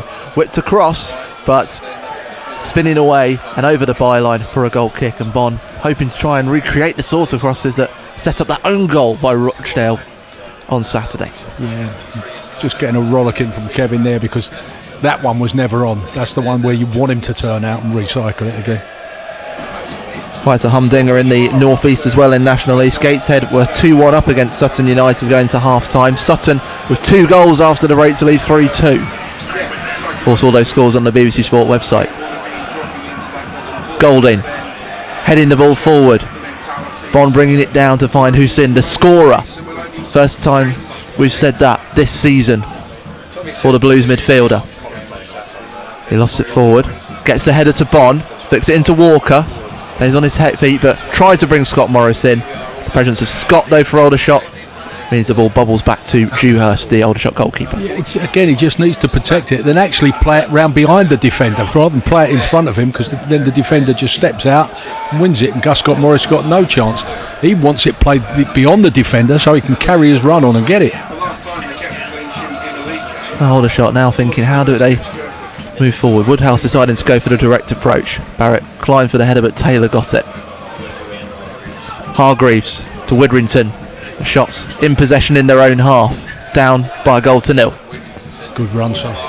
Again, Barham ghosting behind the defence, whips it across. That was really dangerous, but Barrett one step behind it as it came from right to left in the penalty area. This time Barrett gets it back though, and he stumbles back, and he's saying that the ball's bubbled. But meanwhile, Southend on the counter. Hussein trying to get it to Walker, but Woodhouse in front. The goalkeeper turning away from Dewhurst as Walker continues sprinting forwards, and he is desperate to get back on the scoreboard, first time since the end of January. Yeah, but don't run past the goalkeeper, run at him and then stay in front of him and say, go on then, beat me. Southend now have another chance to knock on the door. Scott Morris spreading from right to left into Bond. Composure to turn and find Bridge. The Blues charging. Bridge driving towards the penalty area left side, whipped across. He wants a second assist of the game, but it goes over everybody, and it's Frost that will come away for the shots. And now Jet Bridge tracking back as the ball goes from left to right onto the head of Ralph of Southend. Yeah, fair play to him there, because he was busting a gut to get back there then. He did well, Jack Bridge, then. A few jeers as Scott goes in late on Walker, but foul by Aldershot. Free kick for Southend, and once again referee's going to go to his book. This one for Ollie Scott. Again, just a little clumsy challenge. He's just come in, tried to clear the ball, and Josh Walker's nipped in front of him, but he carried on with the challenge instead. Well, 3 yellow cards in this game, all 3 of them for Aldershot Town. Yeah, it's their discipline that's really been costing them. 7 fouls. Is it not 4 of them? What about the manager's one? And yeah, I beg your pardon, I must add that to my notes. Of course, like father, like son, wasn't it? That's it. What would I do without you, Paul Clark? Better. Never. James Morton with this free kick from the right side, aimed towards the far post, but Woodhouse clearing it. Only to Parallon. Drifting left to right. Ignored the encouragement calls to shoot. Golding. Southend trying to pick a way through for a second. Scott Morris lines up the cross. Right full to Walker, but it bundles away, and it is a corner kick. It came off Frost, as it again a dangerous cross coming in from Scott Morris, just dipping towards the edge of the 6-yard box. Almost fell for Walker, but Scott needed to get in the way. Corner kick for Southend. Yeah, ain't an awful lot scientific about it. It's just put it into a danger area where there's a crowd of people, so no one can get a good clearance on it, and just see what happens. We saw what happened when you do that on Saturday. You put it into that dangerous area. Sometimes a defender will put it in for you. Sometimes you'll get a chance. Sometimes the best you can get is like this one, win yourself a corner. At least you're still in the attack. Over an hour now into this contest at Roots Hall. Southend United 1, Aldershot 0 on 95.3 FM DAB and the BBC Sport website on BBC Essex Sport. Morton on the right side, aims at the near post, just across, and Golding got a foot onto it, but fired it wide. And James Golding looking for his first goal on his loan spell from Oxford United, but still 1-0. Yeah, again, he's 6 yards out and lashed it and missed the target completely. In his defence, that one has come at him so quick, and he's running so quick. He's just tried to get something on it and couldn't guide it in. It wasn't like the earlier one from young Josh Walker. Yeah, I may need to have another look at those. Another look at Tom Hopper's goal from against Halifax last week, where a similar ball came in, but ghosted in the far side. Well, Aldershot winning a free kick in their own half and taking it quickly. Jones into Hargreaves, running from right to left. With Corbett bringing in Scott. Frost in front of him. Fast stuff from the shots, but lateral at the moment. Widrington back to Hargreaves. And Scott has to go back to his midfielder. Southend with 8 players behind the ball, but that one works its way forward. Corbett turning away from goal. Hargreaves, a 1-2 between the two of them. Corbett shimmying inside, lining up the shot, but straight into the gloves of Hayes. Nice power, but straight at the goalkeeper for Southend. Yeah, and good goalkeeping as well, because he had to make sure that one stuck, because there was 3 yellow shirts closing in on him, including again Theo Widrington. Well, nicely Kai Corbett having a go at goal. As we say, scored Aldershot's last goal, the winner against Boreham Wood in the 5th round of the FA Trophy. I mean, setting up a quarter final for them against, guess who? Sittingbourne. But they've won the ball off James Morton. Now there's a counter attack on. Corbett finding Frost as Barrett left it. On the left side with Frost, falling to Barrett, twisting, turning, shooting, cutting off the post, and it falls out, and the man nearest to it was James Morton. From zero giving it away to hero clearing it away. Unbelievable from Southend, living dangerously. But now they're on the attack again, Aldershot. Barrett finding space, cutting inside. Widrington first time! Saved by Hayes, punched away to his right. And all of a sudden, how the game can twist and turn. The Aldershot fans riled up to our right. And they feel like there's something to be said. Still 1-0 to Southend, but still moving forward. And have a third bite of the cherry perhaps. No, they go back to Armitage.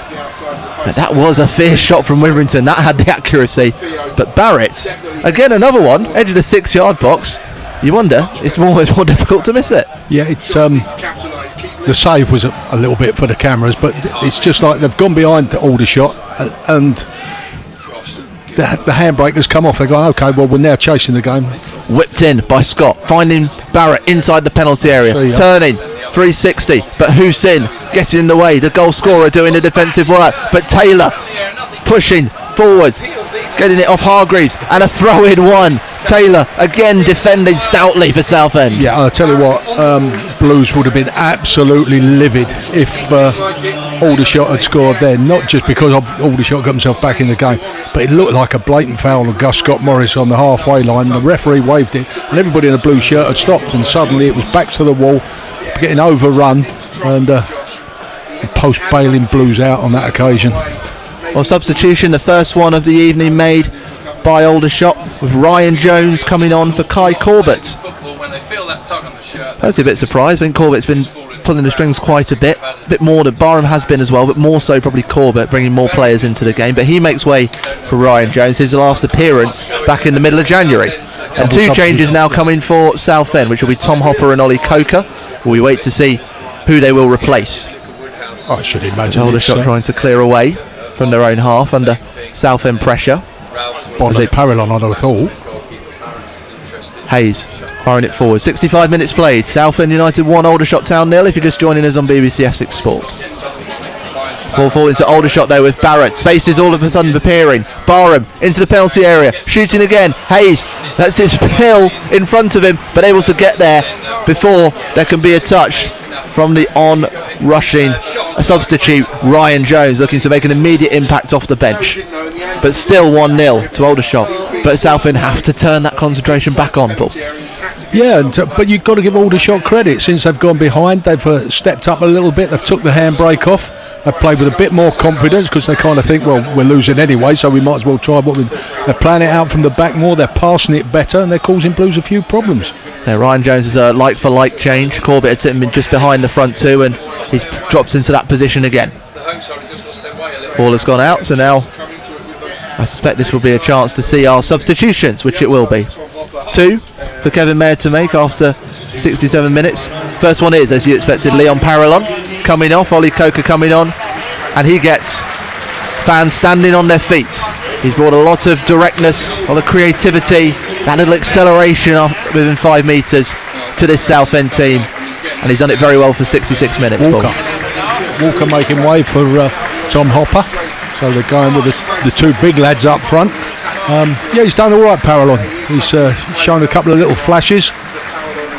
As I said, he's just stood out because he does things that I haven't seen anybody in a blue shirt do as a midfield player. He gets on the half turn, he wants to go and attack people, he wants to be positive when he gets it, and he did his little bit of work going backwards as well, the kid. You know, it wasn't just a case of being a show pony up there. He put the graft in as well. It was a decent debut from him. Decent start, first start. Oh, Leon Parallon showing what he can do when he starts on his arrival from Slough Town. Ollie Coker coming on, like for like, as is Tom Hopper in for Josh Walker. But Aldershot trying to win back possession. They won't this time. Southend able to get on the counter through the substitute Ollie Coker, trying to be muscled off the ball by Jones, and he has to push it all the way back to Hayes, who has to clear it away to his left, and it's an attacking throw-in really for Aldershot. Yeah, it wasn't a great ball to give him, was it?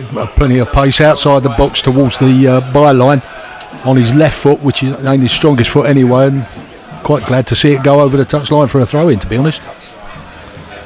How about this? Celtic have a 1-0 lead against Bayern Munich at the Allianz. It's 2-2 on aggregate between them as they fight for a place in the round of 16 in the Champions League.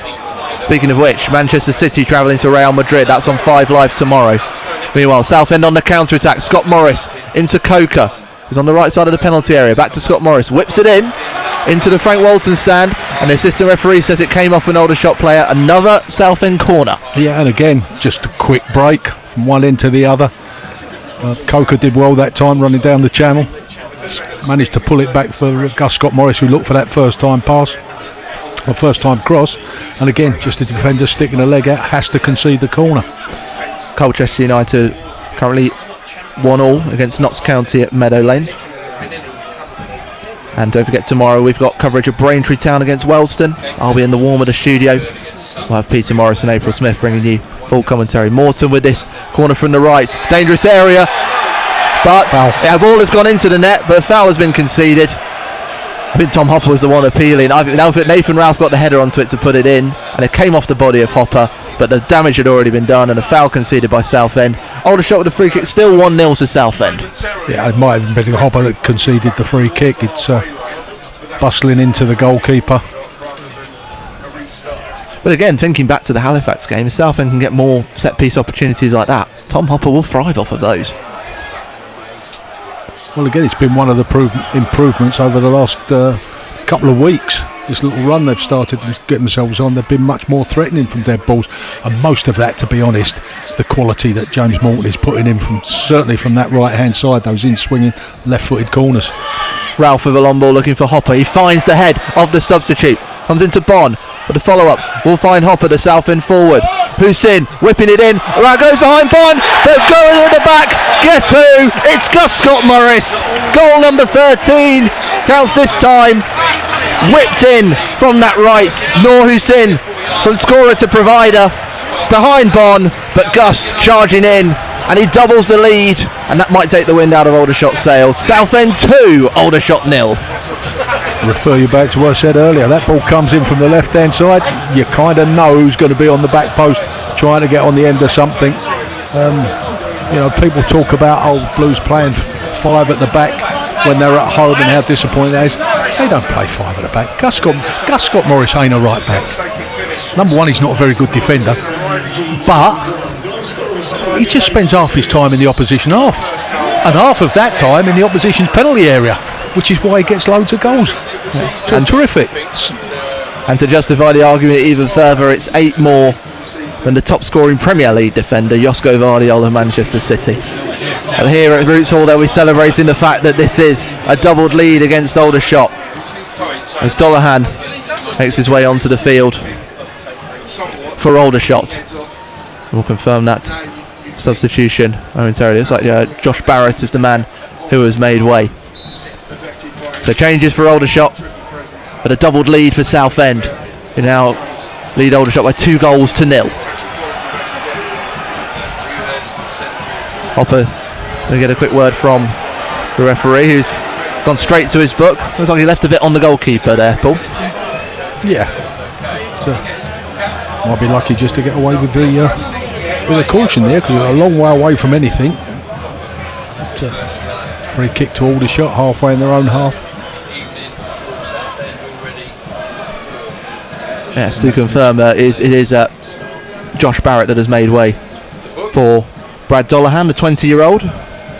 His first appearance on his loan spell from the West Ham United Academy. Golding heading away, and Aldershot with a throw-in inside Southend's half on the left wing.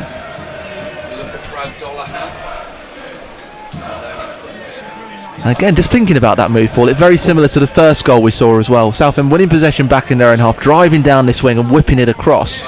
Smaller territory, we would say, but the same move. Yeah, but you contrast that with what was going on earlier in the season, for example. Blues would win that, they'd put 3 or 4 passes together, then someone would check out and go back, and by the time they got over the halfway line, everybody in the yellow shirt would be back behind the ball.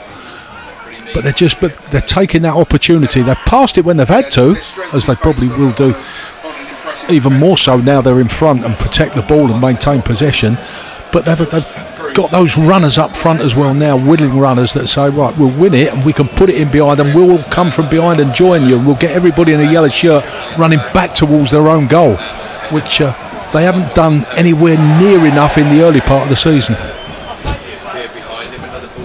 Crowd around us, just enjoying the large game of bagatelle that was taking place on the roof of that west stand, with the ball bouncing, slowly making its way downhill. Do you ever play bagatelle, Paul Clark? Must have done. I mean, we've got a set back at home. You're always trying to get it in the 150. Anyway, look it up. While you're not looking at the BBC Sport website and keeping across all the scores, which are all there as well. In the meantime, 17 minutes to go. Southend 2, Aldershot 0. Aldershot with possession. Scott trying to drive forward for them. Manages to get past Hopper, but it's taken off his boot by Morton. Hussein gives it back to the midfielder. It comes off the body of the number 8 and will now fall to Hargreaves, but Coker with a decisive tackle on Dollahan to take it off of the shots. Scott Morris tries to loop it into Hopper, but Scott getting in the way. His fall is dangerous, a bit of miscommunication really between Golding and Hayes. Hayes had come to collect it, but Golding decided, nope, I'm clearing this away. And that's fine. I've just say to your goalkeeper, look, I'm dealing with that, you stay away.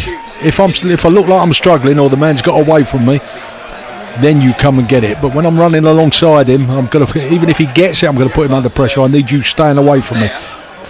Charlie Kendall stripping off, getting ready to come into the fray.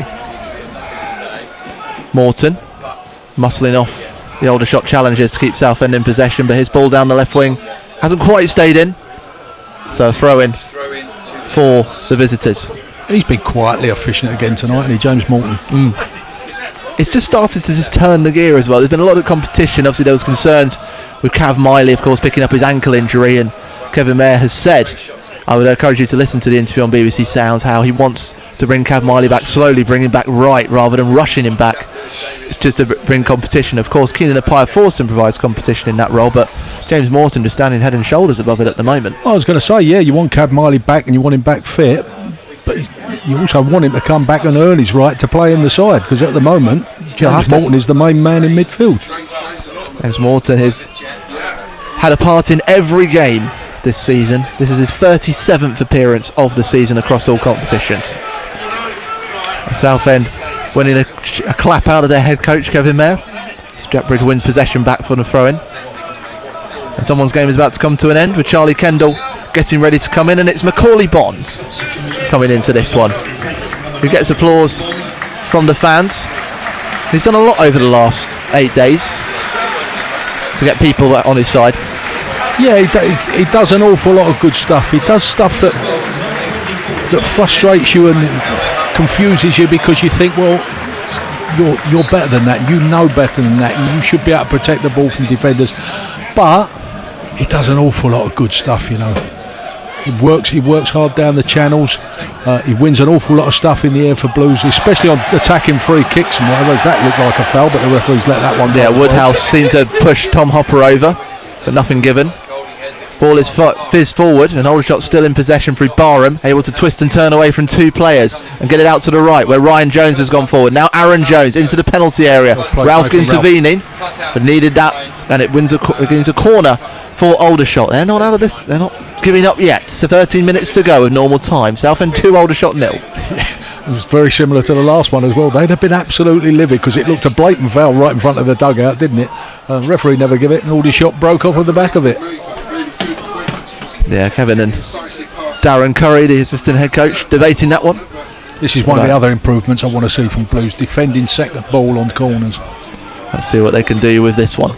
Coming in from the right side for Aldershot, in front of their travelling fans.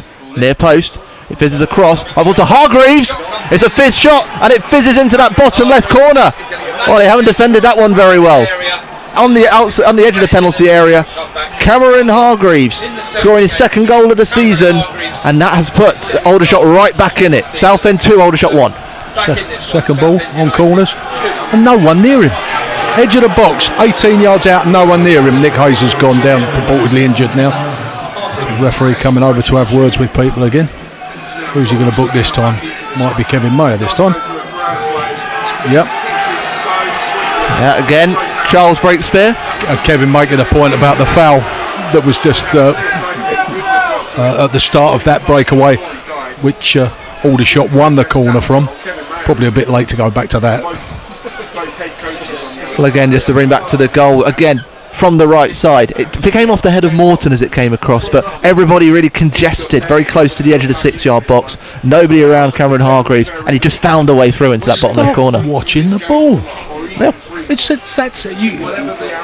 Like I said earlier, people are told they've got someone to mark, or an area to mark, or a zone to mark, and the ball comes in, it's fizzed in there, and everybody starts walking towards the ball. Seven just hangs about on the edge of the box and says, I'll stay here if it comes out, thanks very much. And sure enough, he gets a clean strike and nobody closing down. There's got to be someone designated there to say, right, you're picking up anybody on the edge of the box. Anything comes out here, you make sure you've got them. 11 minutes left. Well, there's been plenty of draws between these two teams. This is believe it or not, it's the 95th meeting between Aldershot and Aldershot Town. As the foul is given away by Southend, Kevin Mayer takes his snood around his head and brings it over his face in disbelief at what he's just seen. That'll be a bookable offence soon. Meanwhile, still in his suit, Tommy Widrington, staying calm, even though both men are in the book. I'm trying to think the last time we've seen that, both managers going into the referee's book for a yellow card. But of course, both of them certainly not shy in giving their opinion to the officials. Meanwhile, Aldershot in possession inside Southend's final third, but they give it away. Into the last 10 minutes we are going. Southend 2, Aldershot 1 on BBC Essex Sport with me, Warren Muggleton, and former Southend player and manager Paul Clark. We'll be here until about 10 minutes, 10 to 10. Taylor winning that one, and in praise from my summariser, And now Coker giving it back to Scott Morris, and Southend can counter on this right side. Scott Morris keeps it moving, tries to find Hopper. It will fall to him with a bit of luck on the spin of the ball. Tries to win it on the edge of the offside penalty area, but Widrington goes back to his goalkeeper Dewhurst, fizzes it forward. It comes off the heels of Hargreaves, but somehow there's still space and Aldershot can keep moving, but not for Golding. This time he might fancy a run himself. No, decides to give it to Hussein, the scorer of that first goal. He tries to loft it across, but that will spin out. Funny, Harry Taylor wins the ball on the edge of his box, looks up, can knock it forward, doesn't, invites the lad to come and close him down, checks back, sells the forward a dummy, rolls it back to the goalkeeper who knocks it forward and plays the exact same ball that Harry Taylor could have played in the first place. Those cheers you can hear are for the referee this time. Is it with Aaron Jones having given away a foul throw? So Southend taking possession back inside Southend's half. 9 minutes to go. Has he done it for taking it too far forward? I think he might have stepped out. If you step out, isn't it, when you take a throw in? That can do it. They rarely give foul throws these days. They'll do it for taking it in the wrong place. Bridge into Charlie Kendall, who doesn't have the streak of blonde hair anymore. It seems to have grown out. Bridge trying to find Hopper, but it comes off the forwards. Boots and bundles out over the byline for a goal kick to Aldershot. The game just getting a little bit chaotic in possession. It's what we saw in the opening 10 minutes, wasn't it, where both sides struggling to keep hold of possession. I think it'll just be the side that can keep that composure. Mayer just calling for calm from Morton, who gives possession away there. It'll be that team that can get that composure back that will probably see this out. Exactly right. I mean, that was the problem at the start and probably most of the first half. There was no composure from either side. Blues managed to get themselves in front, and then because they'd gone behind, Aldershot relaxed a little bit and started passing the ball better. Bridge tries to clear away, and it comes off Morton, who was folding over, and it's decided that it's come off Aaron Jones, the Aldershot captain. Shakes his head in fury. That's because it hadn't. His cheeks starting to get rosy red with anger as he shouts at the fourth official this time. But still, referee Charles Breakspear decides it will continue with a Southend throw-in. Hussein nudging it forward into Kendall, who's gone over, but on back by Coker, but it's come off him and it goes out for a Aldershot throw-in. Ain't many calm heads out there, is there? There is not. There seems to be it might be a still cloudless night, but there's a cloud of chaos out here on the pitch at Roots Hall. It's not just on the pitch, it's all around. Everybody's losing their heads. Absolutely. Played across nicely. Good hold up play there from Gollahan. Meanwhile, Aldershot spreading from right to left. This is Frost. That's it inside. Finding Hargreaves. Scored that goal from the corner kick. Turns around. Managing to find Armitage. Into Jones. Fizzes it across from left to right. Looks for the head of Barham, but Golding getting there first. Scott winning it back for Aldershot. Back on the counter. Pressing on the Southend defence. And across the byline. The cross comes off Scott Morris. No, but apparently not. Yeah, no, bounce. Second rebound off of the forward. Oh, pinball perhaps. We talked about Bagatelle, now let's talk pinball. Paul, that's what we're seeing out there. What would it mean, Steve, if we shot? Do you know every game? I do. We do like a game. Well, we've had it all this last week, haven't we? We've had puppets. I'm trying to think. Well, it's mainly puppets and board games really, and football, and we've had goals for Southend. We say a 3-1 win over Halifax, a 1-1 draw against Rochdale, and right now with 6 minutes of time to go, leading Aldershot 2-1. It would mean so much. Hopper taking it under control for the home side, looking to find Kendall. Gets it under control, but no one around him, and Woodhouse able to clear away. But only onto the head of Ralph, the Blues captain. The former Aldershot man as well, spent time on loan in 2016. But his clearance blocked by Jones, and now Barham able to drive on the right side of the penalty area. Whipping it across, but straight to Morton, who clears it downfield. Finding Hussein, space for him. Gets the turn, and will bring Bridge in. He can drive down that left wing. Bustled off it by Jones, and he keeps it in to Aaron Jones. Always a commentator's nightmare with two players with the same surname. Header from Barham inside the penalty area, No intervention from Golding, so a goal kick to Southend. We've entered the last 5 minutes of normal time. Substitutes coming. Yeah, for Blues it's a defensive substitute. Goodliff coming on. Possibly Golding, is it, Megan? I can't see, but and they're about to make it now. The first one is for Aldershot with the captain Aaron Jones coming off. Gives the captain's armband to Widrington with Mullins coming on his place. Maxwell Mullins. This is his first. Wanted his first start since mid-December. Wasn't getting that. The substitution is to shut up shop. Jack Bridge coming off for Southend. Goodliff coming on. Yeah, and I would imagine they'll put Nathan Ralph wide on the left. Golding stays where he is and he'll go in and play centre half. Well, don't forget, Tom Larson-Wright will be waiting to hear from you. Get your thoughts. Well, if you're joining us from the draw between Colchester United and Notts County at Meadows Lane, here at Roots Hall, with 4 minutes of normal time to go. It's Southend United 2, Aldershot Town 1. All the goals in the second half. Noor Hussein throwing 5 minutes in. Meanwhile, Kendall has won it. He fires the shot in, and the net wrestles, but it's on the outside. Kendall had cut inside from the right, fired it in, but just on the near side of the upright, and it means it still remains 2-1. The other goals, I should say, one came from Gus Scott Morris after 70 minutes. 8 minutes later, Cameron Hargreaves responding from a corner kick. But that is how we stand. It could have been 3-1. Yeah, he did really well there, Charlie Kendall, because he was second favourite to get to the ball, but a bit of strength, stuck his shoulder into the defender and eased him away from it, turned inside on his left foot, and disappointing just to see him miss at the near post. Over 6,500 fans in attendance at Roots Hall tonight. Nearly 200 of them travelling from Aldershot. As we say, they were delayed on their way here, which is why we started at 8 o'clock and why you're listening to us on all frequencies. I'm wondering why there's still 3 minutes of normal time left. Yeah, good effort, chaps from Aldershot. Well done. 200? 200. They have been live. They've all been crowded together to our right. There have been plenty of people packed in here at Roots Hall. Only a few specks of blue on that west stand.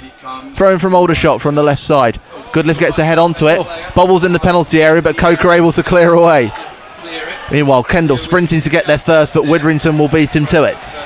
That was nervy, though, again. Again, yeah. The ball's allowed to drop in the box time and time again. Goalkeeper Dewhurst finding Barham, but his first touch is heavy. Really the first time that we said that, actually, about the forward. If he had a bit more a few more players around him, I think he would have been more of a dangerous player for Aldershot today. Meanwhile, Southend with possession in their own half. Taylor firing down the right wing. Gets it onto Kendall's head, and there's a foul conceded by Woodhouse. More out of frustration, really.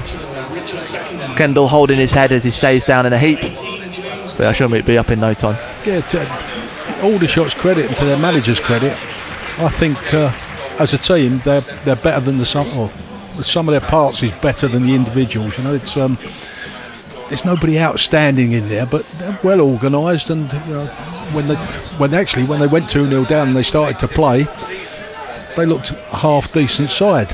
They've got no sort of outstanding individuals that are really going to hurt, you know. So a free kick coming for Southend from the right to approach the final 80 seconds of normal time. Scott Morris standing over it. Coker is just to his right, and he will find the midfielder before running forward. He gets it back, checks back, won't quite find Hopper.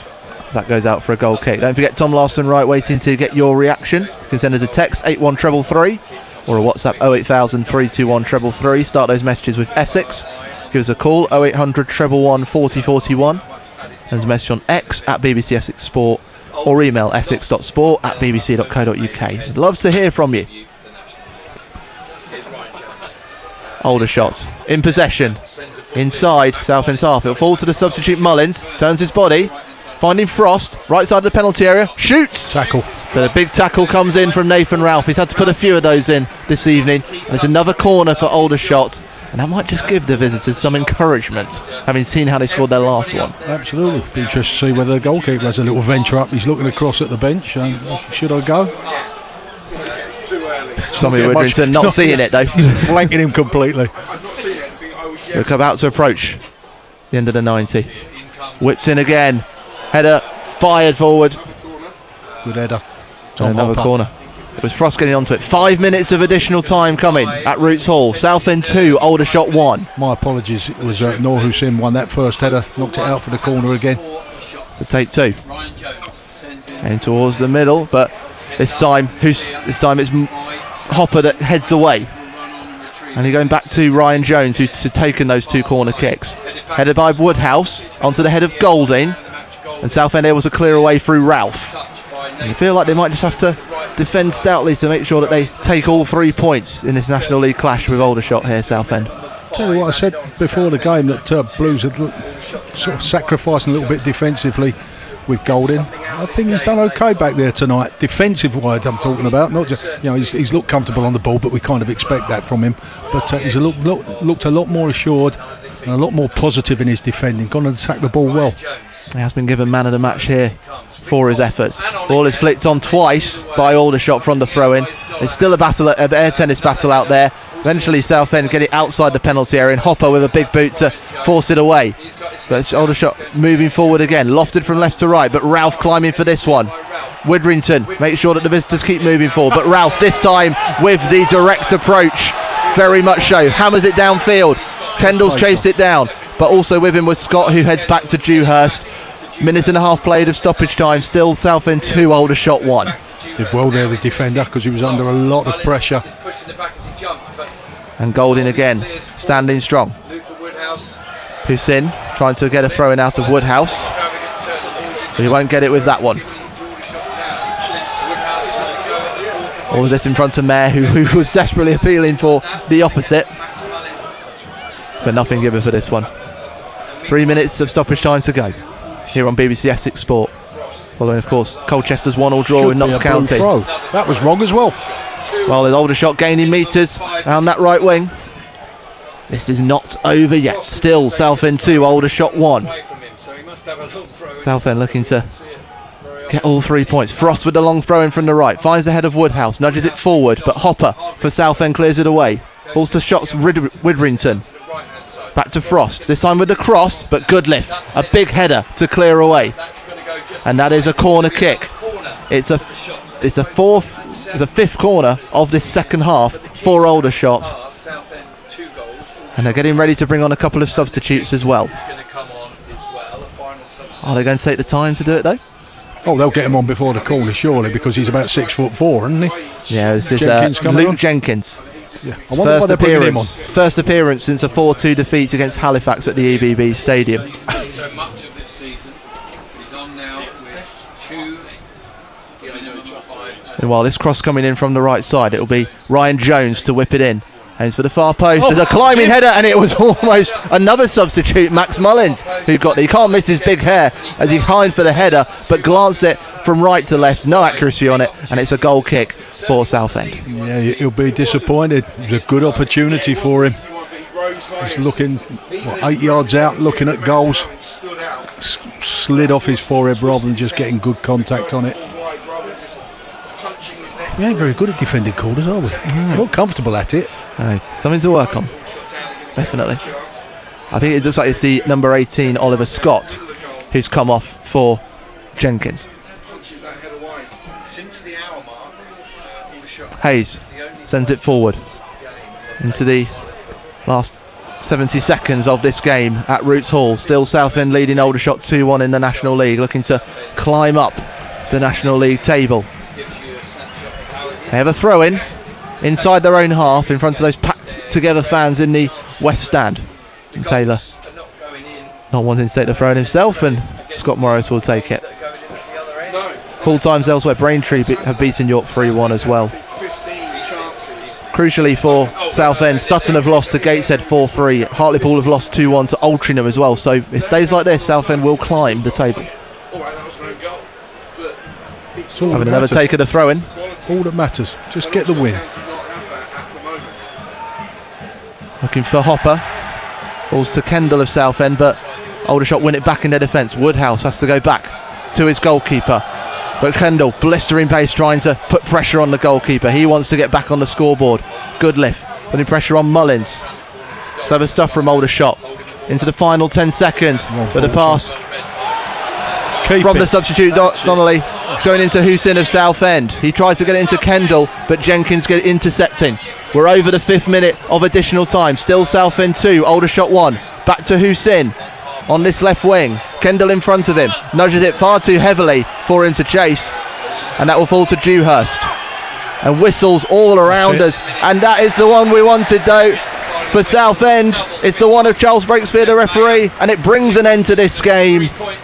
Once again, Southend growing into a game, and goals from Noor Hussein and top scorer Gus Scott Morris, enough to see off this late consolation by Cameron Hargreaves, and Southend United ending 3 games at home in the best way possible, a win. Full time, Southend 2, Aldershot 1, and Paul, we called for more accurate passing, called for that directness, and that's exactly what we saw. It may have faded in that second half, but they got back to it. Yeah, I mean, listen, you're at the stage of the season, especially when you're in Southend's position where you cannot afford to lose games because you're trying to play catch up. The result obviously is of the utmost importance, and they'll be the first to admit they've played more fluent in other games, they've passed better in other games, they've defended better in other games, but on a scrappy day, a poor night really, they've managed to get the 3 points. So you go, good, we'll put them in the locker, forget that, concentrate on the things we did well, work on the things we didn't do quite so well, and just move on again because we're still in the hunt. We certainly are. Full time now, it's Southend sitting in 8th place, 5 points behind Halifax, who are in 7th place, that playoff spot. And just thinking back to where we were going into this set of 3 games as well, Paul, that loss against Maidenhead, since then they've taken 7 out of a possible 9 points here at Roots Hall. Is this a turning point now? I wouldn't call it a turning point because, like I say, yeah, they were struggling. They come off the back of a couple of bad results, and then you looked at the games that were coming up and you think, well, they're all home games, but the first 2 particularly look difficult on paper, and they were good wins, and they'd have expected to win this one tonight. But like I say, it counts for nothing if you then go and lose the next one. So you've just got to put this to bed and say, right, that's 3 points. That's what we need to stay in touch. We've still got a long way to go. We're still in with a shout. We cannot afford to toss things away. And the hard bit is winning when you're not playing well. And I think they did that tonight. I think they'll be the first to admit for long periods they didn't play particularly well, but they found a way to win. That'll do. It will do. Paul Clark, thank you as always. Reaction coming on BBC Essex Sports, so make sure you stay tuned for that. Tom Larson-Wright waiting to hear from you. But for Southend, it's the first time for 4 league games unbeaten at home in 10 months. 3 unbeaten for the first time since January. And in the context of this grand old clash, the 95th meeting of Southend and Aldershot, its first consecutive home wins against them for 35 years. With the shots coming to town, it's the Blues that get on target twice. Full time at Roots Hall, Southend United 2, Aldershot Town 1.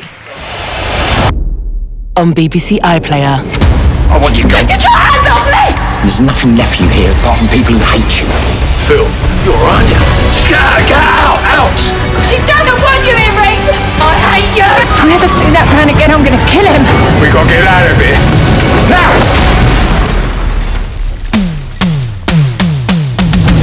An explosive 40th anniversary. EastEnders, this week on BBC iPlayer. BBC Essex Sport.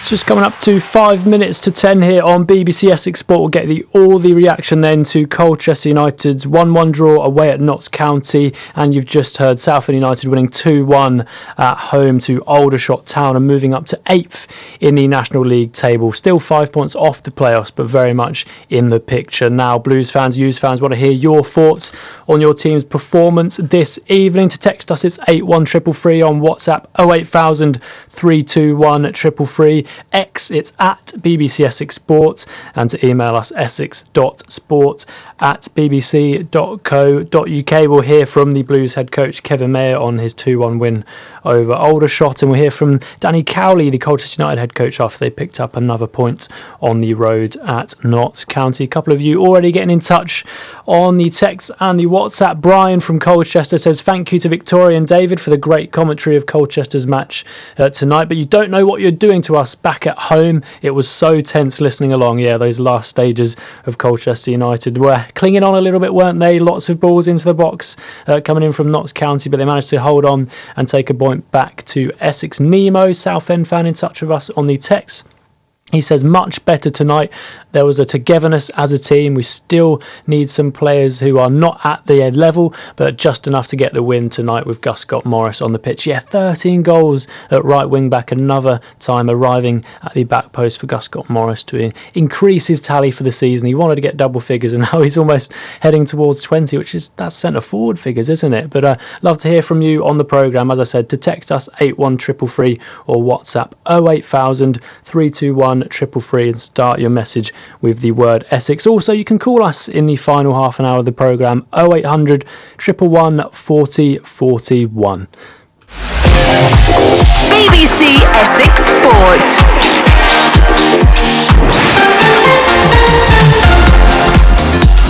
Reaction on the way then to both of tonight's featured commentaries, starting with Colchester United on the road at Notts County. They managed to get back into it after conceding very early in that one. I think it's Tyree Simpson or perhaps an own goal from Zach Johnson, but either way the U's take 1 point back to Essex. Abbott onto Edwards. Edwards out onto the right hand side for Gordon, approaching the penalty area, gets the cross in, and that's an early goal for the visitors. Aurora Edwards has dispossessed Johnson into the box. Edwards can square it for Tyree Simpson, takes a couple of touches, has the shot saved by Bass, will come out to Harry Anderson. Volley's first time over. Payne, across for Tyree Simpson, it's in. Don't know if it came off Simpson or it came off Johnson, but the U's won't mind because they've got themselves back in this one. Gordon looks to get the ball in. Flanagan with the clearance, not cleared properly at the first attempt by the U's. The follow-up shot comes off a U's man and goes behind for a corner. So Notts County 1, Colchester United 1. Colchester United fans, like to hear from you. What did you make of that performance? Fikret Kelleher with an important block to keep things square as well, and then holding on into the closing stage of that one to take another point back home to Essex. Elsewhere, the south of the county, Southend United 2-1 winners over Aldershot Town. 3 games unbeaten now and still getting ever closer to those playoff places. Cross, aimed for Barn. Golding's header goes behind him. Whips around. Oh, there's a shot, and Walker misses from inside the 6-yard box. Whips it across. Space for Hussein! And Noor Hussein's wait for a first goal in nearly a year is over. On the left side with Frost. Ball into Barrett. Twisting, turning, shooting, cutting off the post. And it falls out. And the man nearest to it was James Morton. Hussein whipping it in. Around goes behind Bond, but going at the back. Guess who? It's Gus Scott Morris. Goal number 13. Near post. It fizzes across. Up to Hargreaves. It's a fizz shot, and it fizzes into that bottom left corner. Well, they haven't defended that one very well. Southend United 2, Aldershot Town 1 then. Blues fans want to hear from you. Do you believe now that you can go on and mount a playoff charge this season? Here's how to get in touch.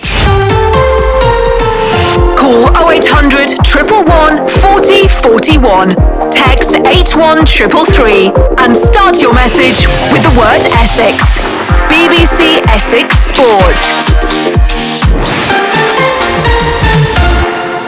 Almost 10 o'clock here on BBC Essex Sports, so still half an hour to get your thoughts in, and we'll bring you reaction from both camps, Colchester and Southend. A point on the road for the U's and 3 points at home for Southend United. Still got your texts coming through thick and fast now. Tom and Kaylee have been in touch, Blues fans. They say it's a better performance tonight, makes being in the cold all worth it. First visit to Roots Hall for my girlfriend Kaylee, and I think Gus Scott Morris has a new number 1 fan. I might have to grow a mullet, says Tom. Thank you both for getting in touch.